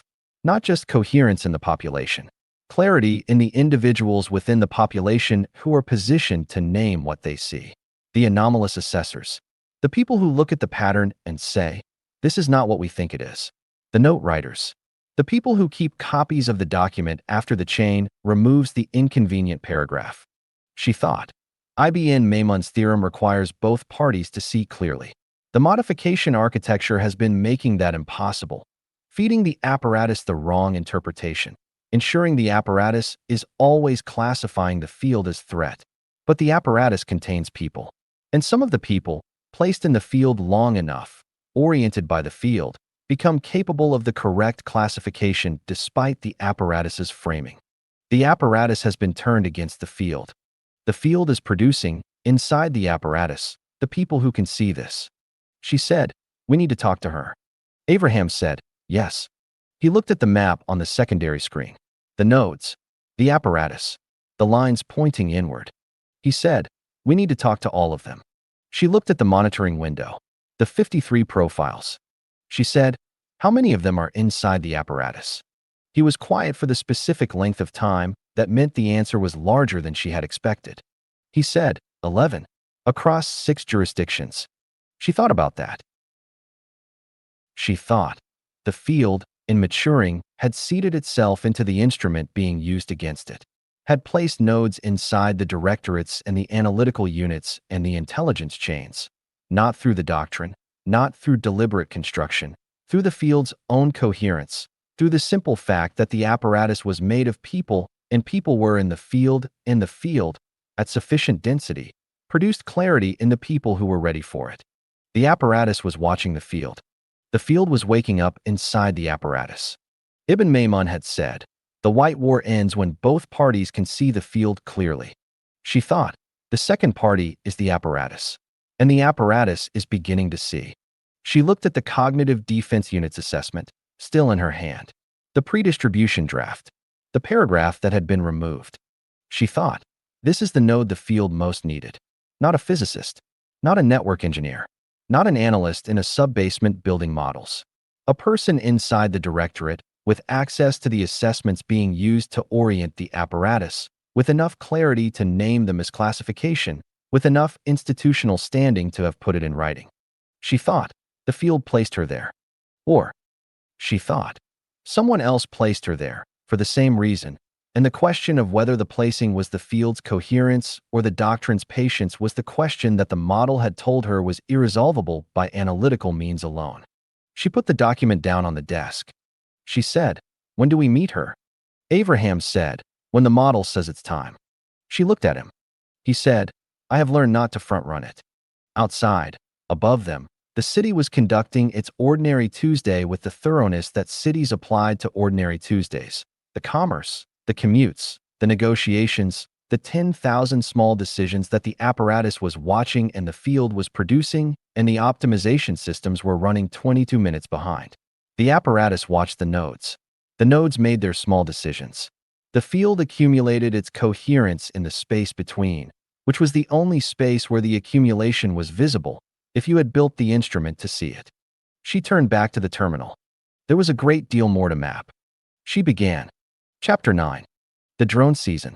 The Red Sea had become, in the language of the insurance actuaries who priced its risk, a contested maritime corridor, which was the industry's way of saying that ships crossing it were being struck often enough to require a new category, but not often enough to close the route entirely. Because closing the route entirely would have meant acknowledging that a global trade artery connecting Europe to Asia had been effectively severed by an actor that three major powers were officially describing as a non-state militia operating with limited resources and unclear strategic objectives.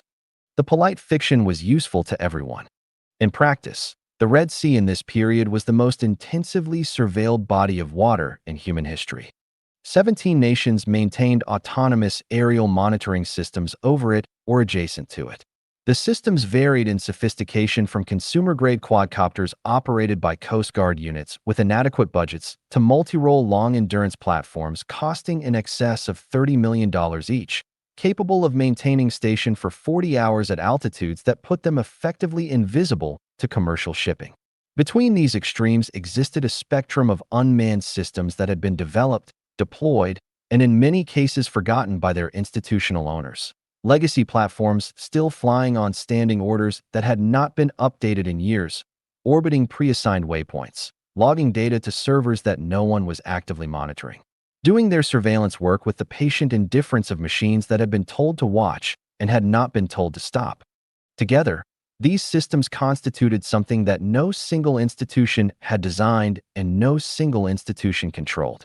They constituted an eye, not a metaphor, a functional, distributed, continuously updating visual and sensor coverage of approximately 440,000 square kilometers of water, updated at overlapping intervals that, when the systems were running normally, left no gap in coverage larger than 11 seconds.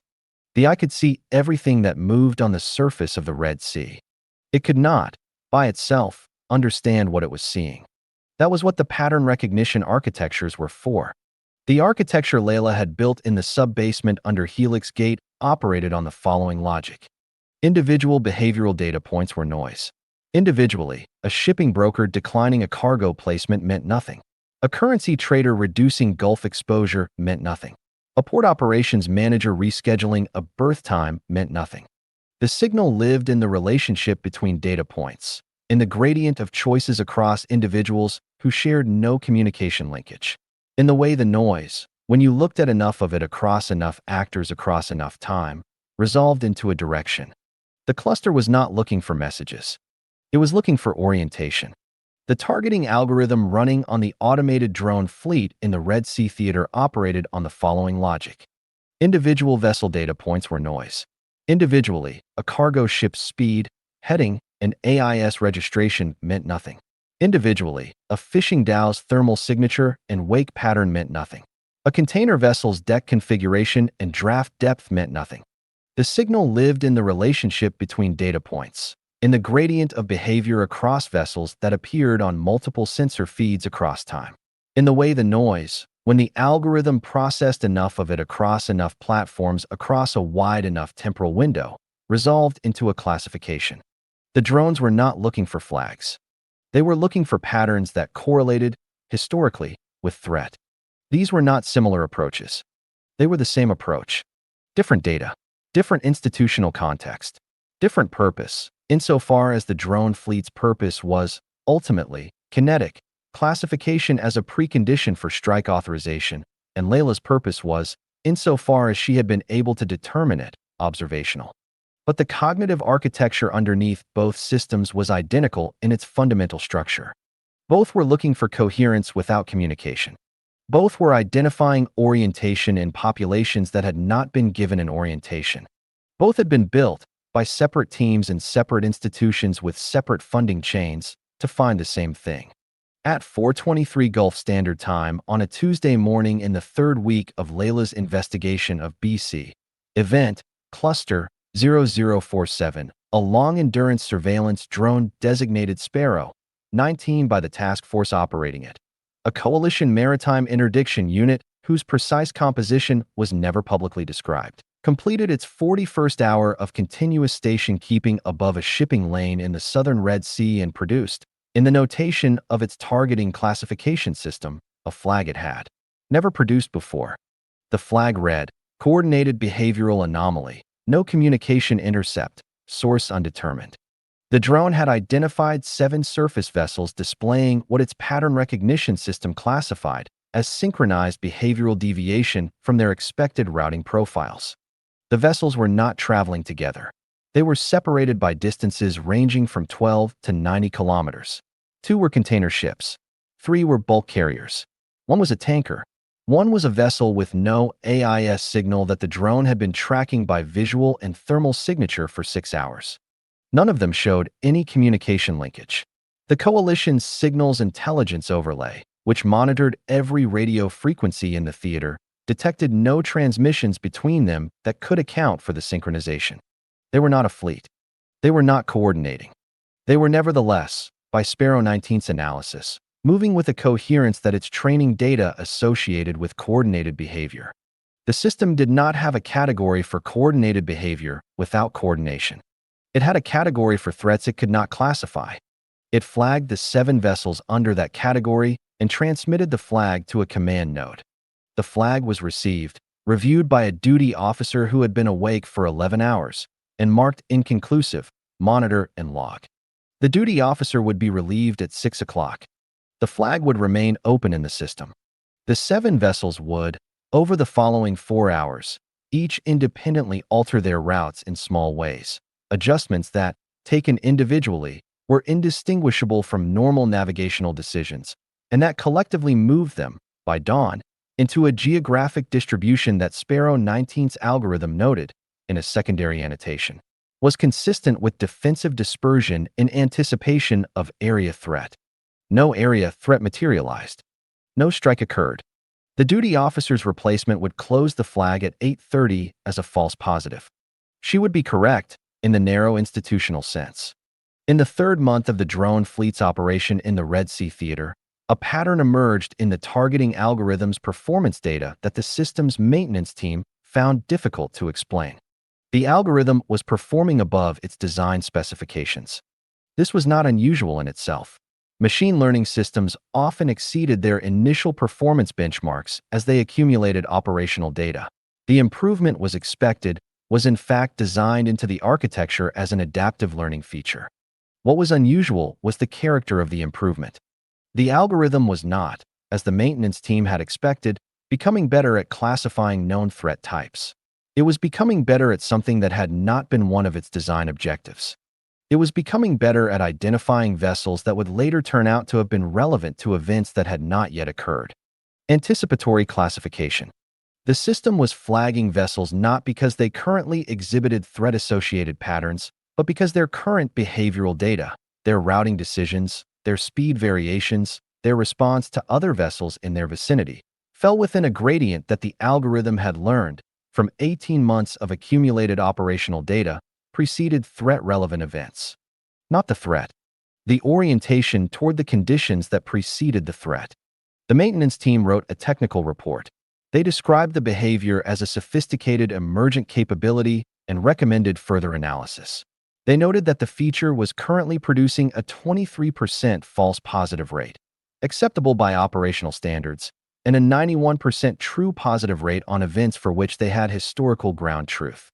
The report was marked for information and filed. No one followed up. Leila had not read the report. She could not have read it. It was classified at a level she did not have access to, produced by an institution she had no relationship with, filed in a system she did not know existed. But she had spent 8 months building a model that had arrived at an identical capability through an identical mechanism. The behavioral gradient fields she mapped across the 47 nodes were not, she had come to understand, predictions. They were orientations. The individuals she was tracking were not foreseeing events. They were aligning with the conditions that preceded events, conditions that were present in the ambient environment, in the field effect, in whatever was producing the coherence she was measuring, long before any specific event had been determined. The drone algorithm had learned this from human behavioral data, the accumulated record of how vessels behaved in the period before maritime incidents. Her cluster had discovered it from scratch, in a dataset that included some of the same vessels, some of the same sea lanes, some of the same events. 2 systems, 2 institutions, 2 completely separate chains of funding, design, and operation. 1 discovery. She was thinking about this when the model produced its latest output file. She had been at her terminal for 6 hours, running what had become a daily calibration, checking the cluster's behavioral gradient maps against the previous day's real-world events, updating the significance weightings, reviewing the new nodes the system was flagging. It was methodical work, close and careful, and she had developed a rhythm for it that held anxiety at arm's length by keeping her hands occupied and her attention narrow. The output file was labeled, in the cluster's taxonomy, Autonomous System Behavioral Correlation, flagged for human review. She had built this module herself, in the 5th month, as a secondary analysis layer, a submodel designed to look for behavioral correlations not just in human actors, but in the autonomous systems those humans operated. She had added it because the Unit 7 course correction at 3:13 on the night of the Kairos star had not left her mind. She had wanted to know whether autonomous systems were showing the same gradient fields as the humans she was tracking. She had not, until this morning, received an output file that the system assessed as requiring human review. She opened it. The file documented 847 autonomous system behavioral anomalies across a 14-month period. The anomalies were distributed across air, sea, and land-based systems, surveillance drones, maritime traffic management platforms, logistics automation infrastructure, cargo routing systems. The anomalies had each been individually logged by their respective operators as environmental compensation or system calibration or anomalous navigation input or sensor artifact. Each one, individually, was exactly what its operator had recorded it as. Together, the cluster's analysis suggested something the operators had not had the framework to notice. The 847 anomalies were not random. They were oriented. The autonomous systems, distributed across the globe, operating under different architectures built by different teams for different institutional purposes, had been, over 14 months, making small independent adjustments that collectively described a direction. The same direction that the 47 human nodes were describing. Not because the humans and the machines were communicating, because they were, apparently, in the same field. She sat back. She thought about what it meant for a machine to be in a field that was, as far as she had been able to determine, a property of human cognitive behavior at scale. She thought about Nassif's work at Dubai Science Park, the decoherence results that had been climbing for 9 months, the quantum systems behaving as though the environment was participating. The environment is not neutral. It participates. She thought about the drone that had corrected its course at 3:13. The 7 vessels that had dispersed without communication, the 847 documented anomalies, each one recorded as noise, which together described something that was not noise at all. The machines were not running the same model she was running. They were responding to the same thing her model was detecting. She had been treating the autonomous systems as data sources, instruments measuring a phenomenon from the outside. They were not outside. They were participants. The eye above the Red Sea. The pattern recognition architectures sorting the traffic. The guidance systems making their small 4-second corrections. The logistics platforms rerouting cargo through lanes that would later prove safer than the alternatives. All of it responding to something in the distributed human environment that was large enough, coherent enough, and consistent enough to be legible to systems that had not been built to read it. She pulled up the 17 opaque data feeds, the tokens that all traced to the same hash. She looked at the list of data sources they unlocked. She had spent 8 months using those sources without interrogating them. She interrogated them now. The feeds included maritime autonomous system telemetry from 7 operational theaters, civilian drone navigation anomaly logs from 14 national aviation authorities, port logistics automation behavioral data from 23 major container terminals, financial market algorithm decision logs, municipal traffic management system outputs from 41 cities. Not human behavioral data, machine behavioral data. Whoever had commissioned the cluster had not built a system to find the field in human actors. They had built a system to find the field in everything, the humans and the machines simultaneously. The commission was not studying whether the field existed in people.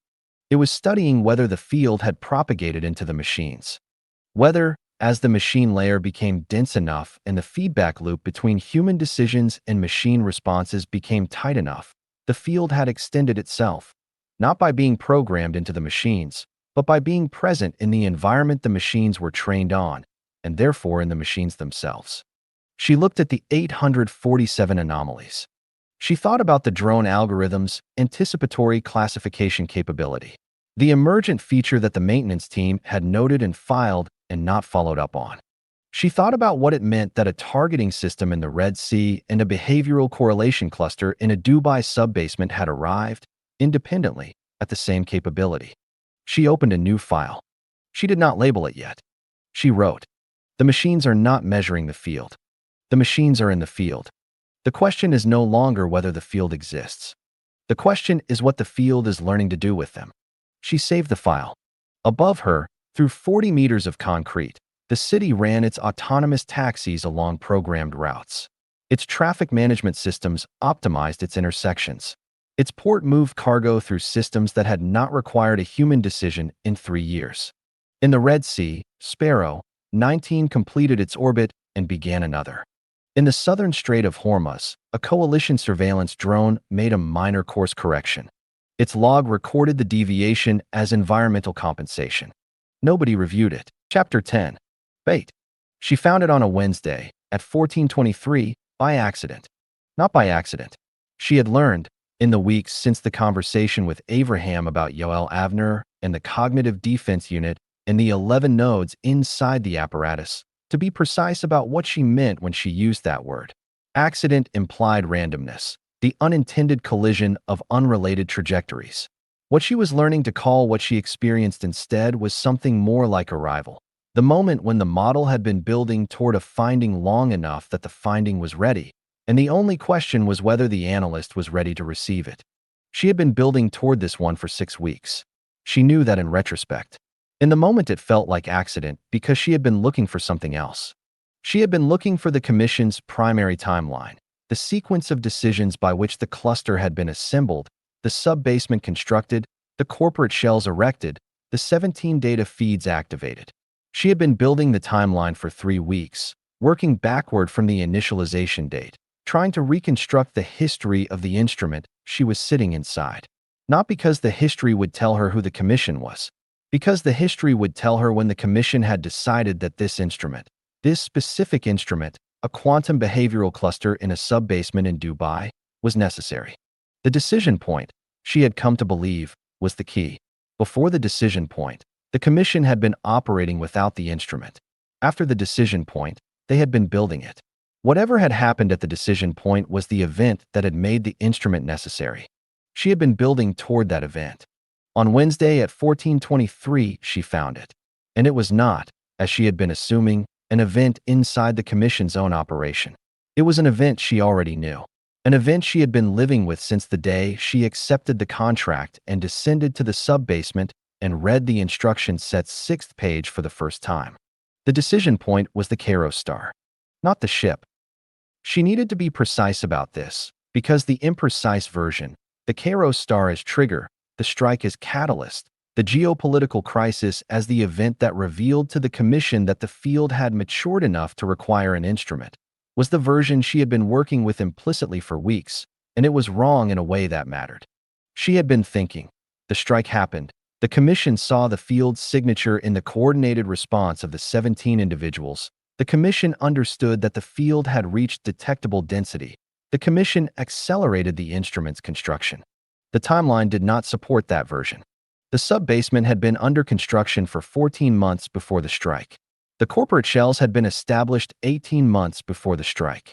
The first of the 17 data feeds had been activated 22 months before the strike.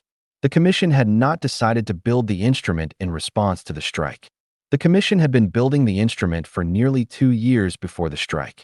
She had known this. She had known the timeline. She had not yet asked the question the timeline implied. If the instrument was not built in response to the strike, then what was the instrument built to observe? She had assumed the field in general, the field as an ongoing phenomenon, requiring continuous observation. The timeline pointed at something more specific. She ran the cross-reference. The instrument's activation date against the first behavioral anomalies in what would become the 17 flagged individuals, the shipping broker in Singapore, the underwriter in London, the port operations manager in Oman, the 14 others. The anomalies had begun, across the 17 individuals, at varying points in a 6-month window. The first anomaly, in the shipping broker's behavioral data, predated the instrument's activation by 9 days. 9 days. The instrument had been activated 9 days after the first detectable anomaly in the pre-strike behavioral cluster. She went back to the activation logs. She had read them before, in the early weeks, for methodological context. She read them again, now with the timeline question explicit. The cluster had been initialized with a specific dataset preloaded. Not a blank system, not an empty architecture waiting for her to define the data environment. Preloaded. 17 behavioral profiles, each one sparse. The minimum viable dataset for establishing a baseline. Enough data to orient the model, but not enough to constitute a real analysis. The profiles had been selected and loaded by whoever had activated the cluster. She had assumed, in the early weeks, that they were a methodological starter set, sample profiles to calibrate the model's parameters before she expanded the data environment. She looked at the profile identifiers. She matched them against the model's current node taxonomy. Profiles 1 through 17 in the preloaded dataset were the 17 individuals whose behavioral anomalies had preceded the Kairos star strike. The shipping broker, the underwriter, the port manager, the 14 others. The Commission had loaded their profiles before activating the cluster. The Commission had loaded their profiles before the strike. The Commission had known who these 17 individuals were, had been watching them, had known that their behavioral data was about to become significant before the significance event occurred. She sat with that for a long time, long enough that the cryogenic system completed a full maintenance cycle and the monitoring window accumulated 40 minutes of new behavioral data without her reviewing any of it. Then she asked the question she had been building toward without knowing she was building toward it. What is the earliest data in the Commission's access logs for any of the 17 preloaded profiles? The cluster searched. For minutes. The earliest data access for the 17 preloaded profiles had occurred not 9 days before the cluster's activation, but 14 months before it. 14 months before the instrument was switched on, someone with access to the Commission's data infrastructure had pulled behavioral data on 17 specific individuals and had begun watching them. 14 months. She thought about the construction timeline. The sub-basement, 14 months before the strike. The first data feeds, 22 months before the strike. The first behavioral surveillance of the 17 individuals, 38 months before the strike. 38 months. More than 3 years before the Kairos star burned. She pulled up the earliest data access record. It was a simple pull, raw behavioral data for Profile 1, the shipping broker, from a transaction monitoring feed. A small amount of data. Exploratory. The kind of pull you made when you were establishing that the data existed and was accessible, before you decided whether to monitor the subject continuously. The timestamp was 3:47. She did not know what time zone the timestamp was normalized to. She did not yet know where the access had originated. She knew that 3:47 was consistent with the timestamp of the cluster's Day 11 retrieval of the concealment doctrine monograph. The same hour, the same quality of late-night institutional time, the kind of hour at which careful people did careful work that they did not want reviewed by colleagues operating on normal schedules. She pulled the geographic metadata from the access record. The IP routing was anonymized through the same architecture as everything else she had examined that traced back to the Commission.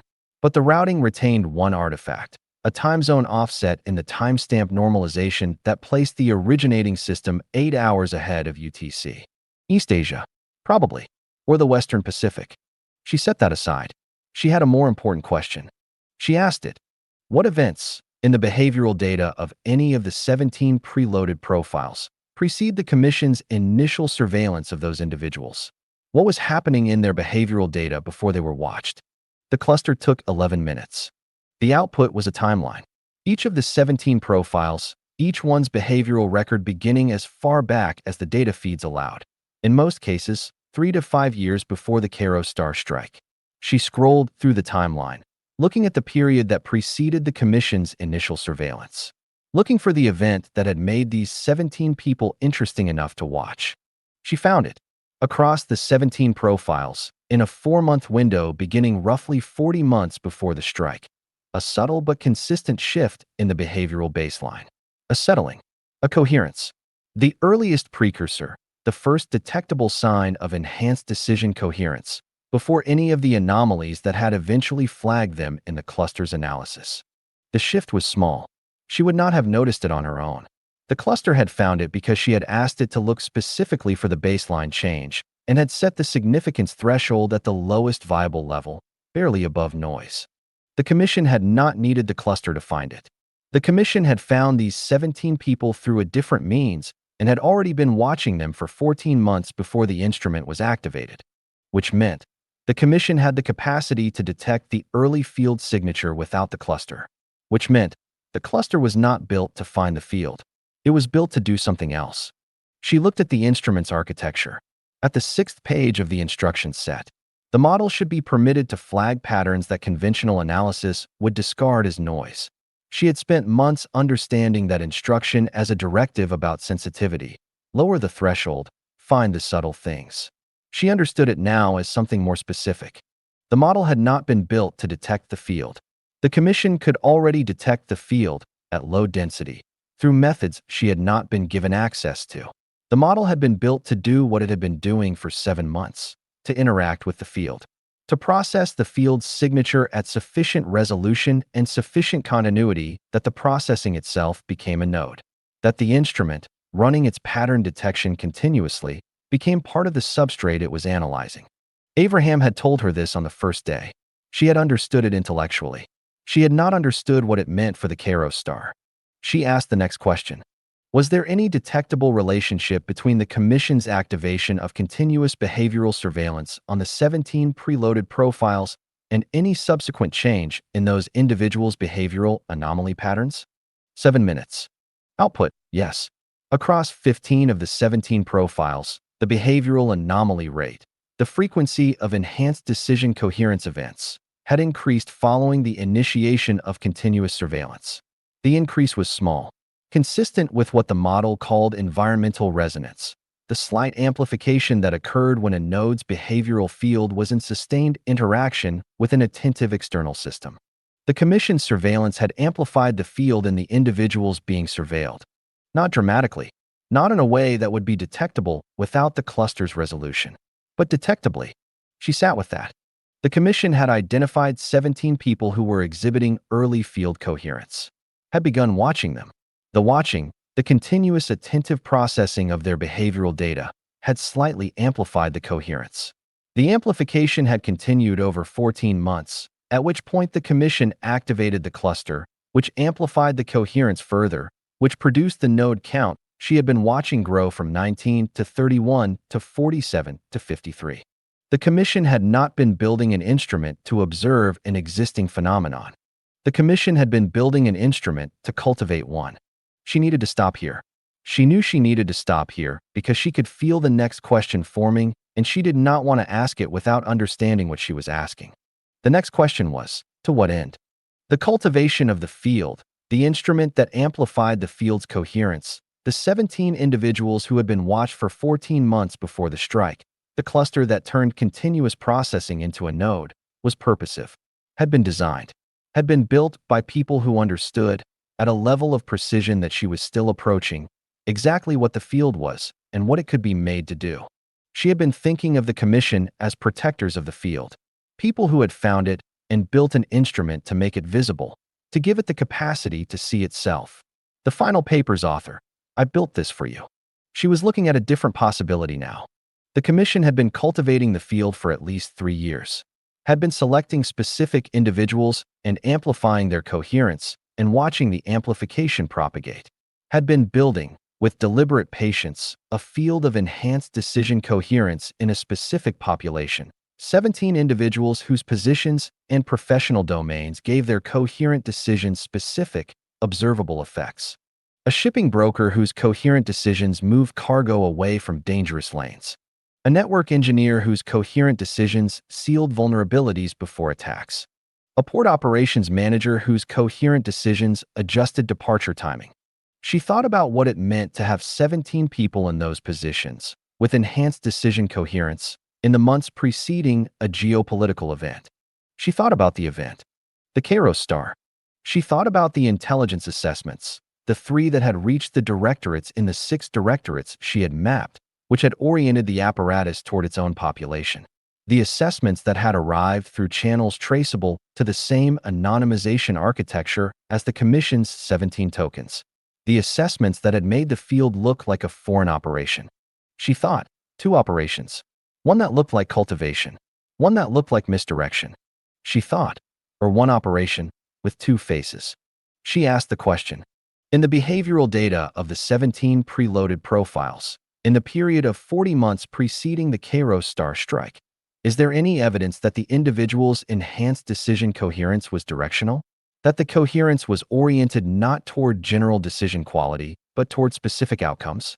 The cluster took 18 minutes, the longest it had taken for any query since the flagged uncertainty report. Output, flagged uncertainty report. She read it.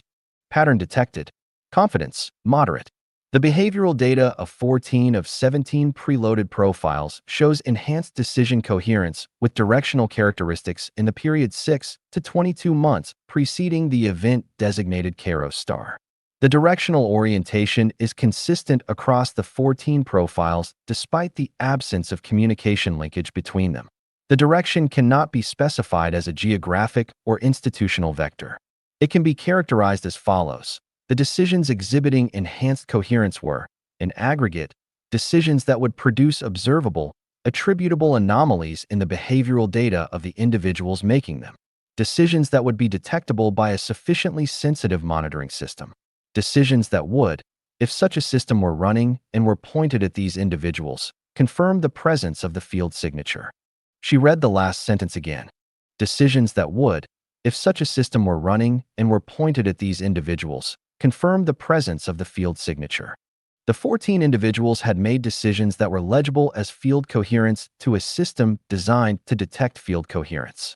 The Commission had built a system designed to detect field coherence. The Commission had pointed the system at these individuals. The system had confirmed the field signature. She closed her eyes. She pressed her palms flat on the desk.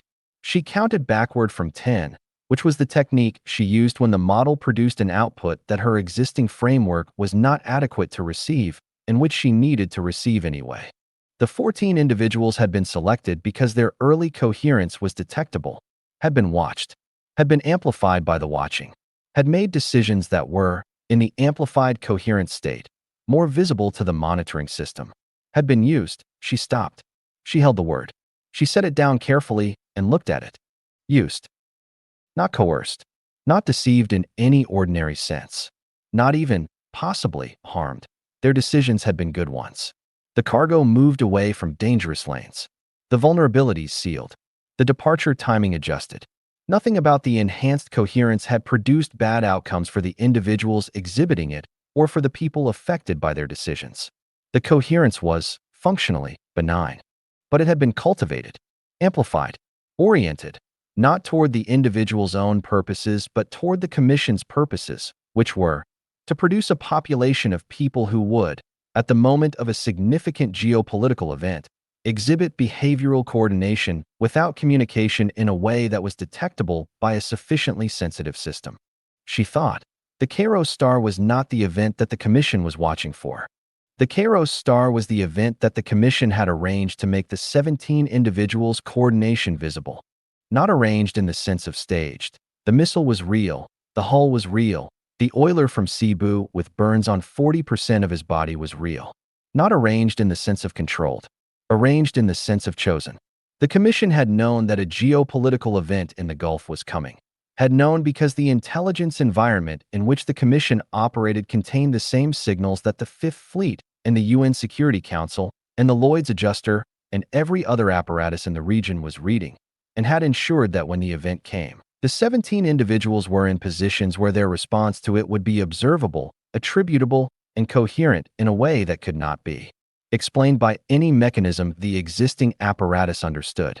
The strike was not the experiment. The 17 individuals were not the subjects. She was. She stood up. She did not know when she had decided to stand. She was standing in the center of the chamber, between the cryogenic towers and the terminal, with the monitoring window still scrolling in her peripheral vision and the cluster's indicator lights pulsing their patient green, and she was understanding something that required her body to participate in understanding it. She had been hired on day 15. She had been given the cluster. She had been given the 17 tokens and the preloaded profiles and the instruction set's 6th page. She had been set to work in a sub-basement in Dubai, running a model against behavioral data that had been selected with the specific purpose of producing, for her, a sequence of findings. The 41-word annotation, the node count rising, the convergence probability, the concealment doctrine, waiting in the search logs on day 11. Ibn Maymun, the cognitive defense unit, the apparatus turning on the field. She had been finding things. She had been finding things that the Commission had arranged for her to find. Not fabricated. Nothing she had found was false. The field was real. The nodes were real. The apparatus's misclassification was real. Ibn Maymun was a historical figure who had been dead for 12 centuries and whose theorem was not a construction. The final paper's author had been real, had spent 30 years on a real project, had been sorry and not sorry in the proportions you might expect. But the sequence, the rate of discovery, the specific ordering of what she found and when she found it, the monograph before IBN Maymun before the apparatus before the cognitive defense unit, the cognitive defense unit before this, had not been accidental. Had been, she now understood, designed. The instrument had been built to deliver findings to the analyst in the order that would produce the specific state of understanding that she now possessed. She thought, I have been brought to a conclusion. She thought, the question is whether the conclusion is true. She looked at the terminal, at the timeline she had built, the 38 months of behavioral surveillance before the strike, the 14 months of construction, the 9 days between the first anomaly and activation, the 40 months of patient cultivation before the instrument that would cultivate further. The conclusion the Commission had brought her to was, the Cairo Star strike had been an opportunity used to reveal what was already in place. That the 17 individuals had coordinated, without communication, without instruction, without knowing they were being watched, in ways that protected cargo and sealed vulnerabilities and adjusted departure timing, and that this coordination was the field's natural expression, and that the field had been mature enough to produce this expression for at least 3 years before the instrument existed to confirm it. This conclusion was consistent with everything she had found. It was also consistent with a different conclusion, which she had been circling for 3 days and was now going to look at directly.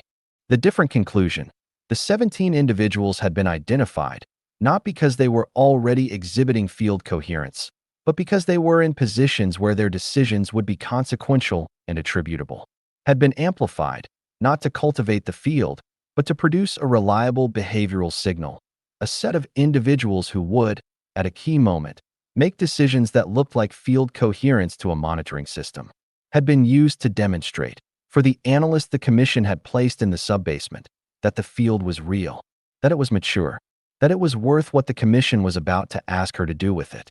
The Cairo Star was bait. The question was, for whom? The 17 individuals, exhibiting their coherent coordination in the aftermath of the strike, had been bait for her, for the analyst, for the model she was building, for the conclusions she was drawing.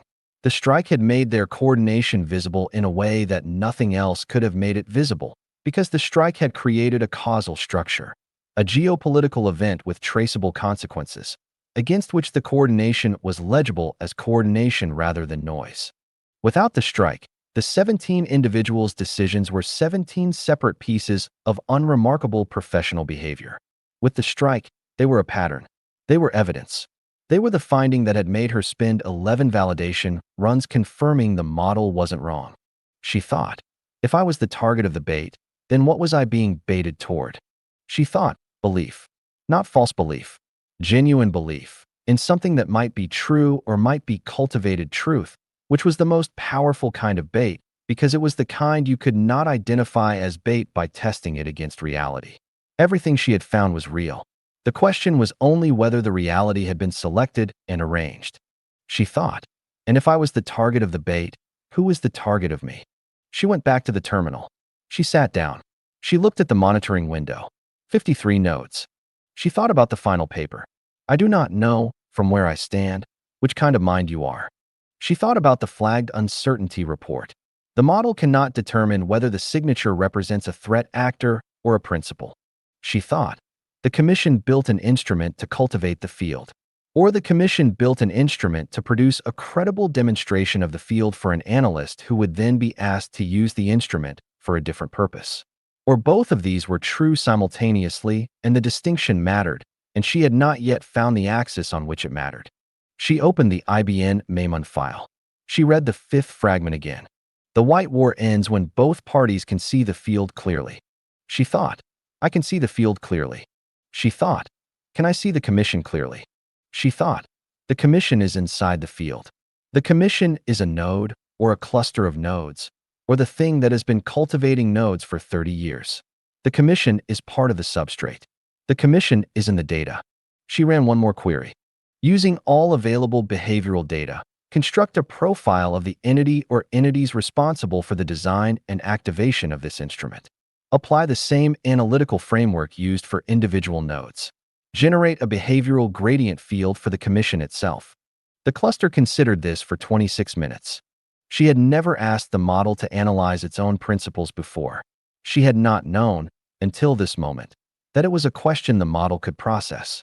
Output, a behavioral gradient field. Rendered in the cluster's standard visualization, nodes, edges, color gradients. But the nodes were not individuals. They were decisions. The decisions made in the construction and operation of the instrument, the establishment of the shells, the activation of the feeds, the selection of the analyst, the preloading of the profiles, the timing of the Kairos star event's use as a revealing mechanism, the placement of the concealment doctrine in the Day 11 search logs, the 14 months of patient watching before the strike. The gradient field of the decisions curved in a specific direction. She looked at it for a long time. The direction was not toward control, not toward extraction, not toward the modification architecture or the foundation models, or the directorates being misdirected toward their own populations. The direction was toward the fifth fragment. The decisions made in building this instrument had the same gradient as the decisions the 53 nodes were making. The same orientation, the same relational shape described in the abstract geometric language of the model's analysis. The Commission was a node. The Commission had been making decisions oriented toward the same thing the field was oriented toward. She thought, or the model is showing me what it was built to show me. The model was built by the Commission. The model's analytical framework was designed by the Commission. The model's output, when asked to analyze the Commission, would naturally reflect the framework the Commission designed. She thought, I cannot step outside the instrument to verify the instrument. She thought, no one can. She thought, IBN Maymun's theorem does not say the white war ends when one party can verify the other's intentions. It says the war ends when both parties can see the field clearly. The field is visible to me. The question is whether it is visible to the Commission in the same way, whether the Commission's cultivation of the field was an act within the field, oriented toward the field's own ends, or an act that used the field as a medium for purposes the field would not endorse if it could see them. She thought, the field cannot endorse anything. The field does not have preferences. She thought, the field amplifies whatever the relationships bring to it. She looked at the gradient field of the Commission's decisions on her screen. She thought, I have been brought to a conclusion, and I do not know whether the conclusion is true, and I cannot verify it from inside the instrument, and I have to decide what to do with it anyway.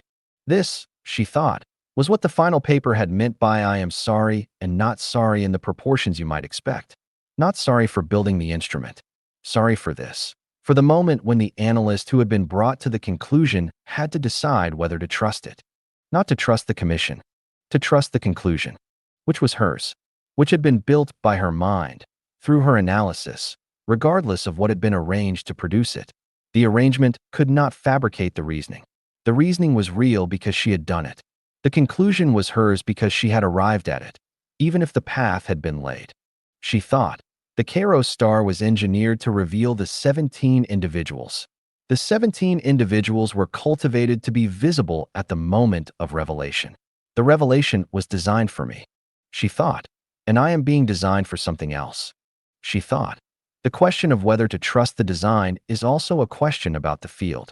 About whether the field, at this density, at this maturity, produces the kind of alignment between intentions and outcomes that makes trust rational regardless of the intentions. Ibn Maymun had written, the field amplifies whatever the relationships bring to it. She had been brought, through the field, to clarity, to the map and the apparatus and the theorem and the 53 nodes and the understanding of the white war that she had not possessed 7 months ago. The clarity was real. The clarity had been cultivated in her by an instrument designed for the purpose. The question was not whether the clarity had been cultivated. The question was what the clarity was for. She opened her encrypted file, the one titled Field Hypothesis that she had begun on the night of the first finding 7 months ago, with one line. What if the coordination is real and the signal is not? She added a new entry. The Kairos star was an instrument of revelation. The 17 individuals were cultivated to be visible at the moment of the strike. The strike was chosen, not staged, a real event used as a lens. I was placed in the sub-basement to find what the lens revealed. I have been finding it for 7 months. The finding is mine. The path was theirs. Ibn Maymun. The war ends when both parties can see the field clearly. I can see it. The commission can see it, has been seeing it for 30 years. The question I have not yet been given the context to answer. Who is the second party? The commission. The modification architecture. The practitioner who spent 30 years building the Shabaka field and then went quiet in 2001. These are not two parties. These may be one party. Or, the second party is the apparatus. The defending states. The directorates turning on their own populations. And the commission has been building, for 30 years, the instrument that would make the apparatus capable of seeing clearly. That instrument is the field itself, at sufficient density and maturity. And I am the instrument's instrument, which is not the same as being used. Unless it is. She saved the file. She looked at the monitoring window. The 53 nodes making their small decisions in 17 countries. Somewhere in the data, 11 of them inside the apparatus. One of them named Yael Avner, who had written a note that her institution had removed and who had kept a copy. She thought, Yael Avner is the answer to the question I am asking. Not because Avner had information she lacked, because Avner had been inside the apparatus long enough to know which direction the apparatus was pointing, had been inside the apparatus and had not pointed in the same direction, had said, this is not what we think it is, had written that down, had kept the copy.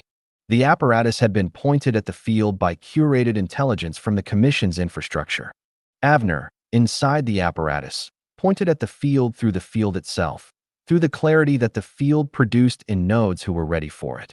Two ways of finding the same thing.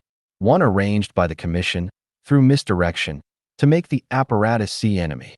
One produced by the field, through coherence, to make one person inside the apparatus see clearly. She thought. The commission pointed the apparatus at the field as a weapon. The field placed Avner inside the apparatus as the antidote to the weapon. Both of these were true. They were the same field, amplifying what the different relationships brought to it. This was either a description of something with integrity, a field that could hold two opposing operations simultaneously and produce clarity in both, or a description of something so complex that integrity and manipulation were indistinguishable within it. Ibn Maymun had been dead for 12 centuries, and he had not resolved this problem either. She looked at the terminal, at the gradient field of the commission's decisions, still displayed on the secondary screen, curving in the direction of the fifth fragment. She thought, I was brought here to see the bait. She thought, seeing the bait is not the same as being free of it. She thought, there is one more step. She picked up her phone. She opened the secure application. She typed a message to Abraham. She wrote, I know what the Cairo star was for. I know what I am for. I need to meet Avner before I decide whether the difference matters. She set the phone down. She watched the monitoring window.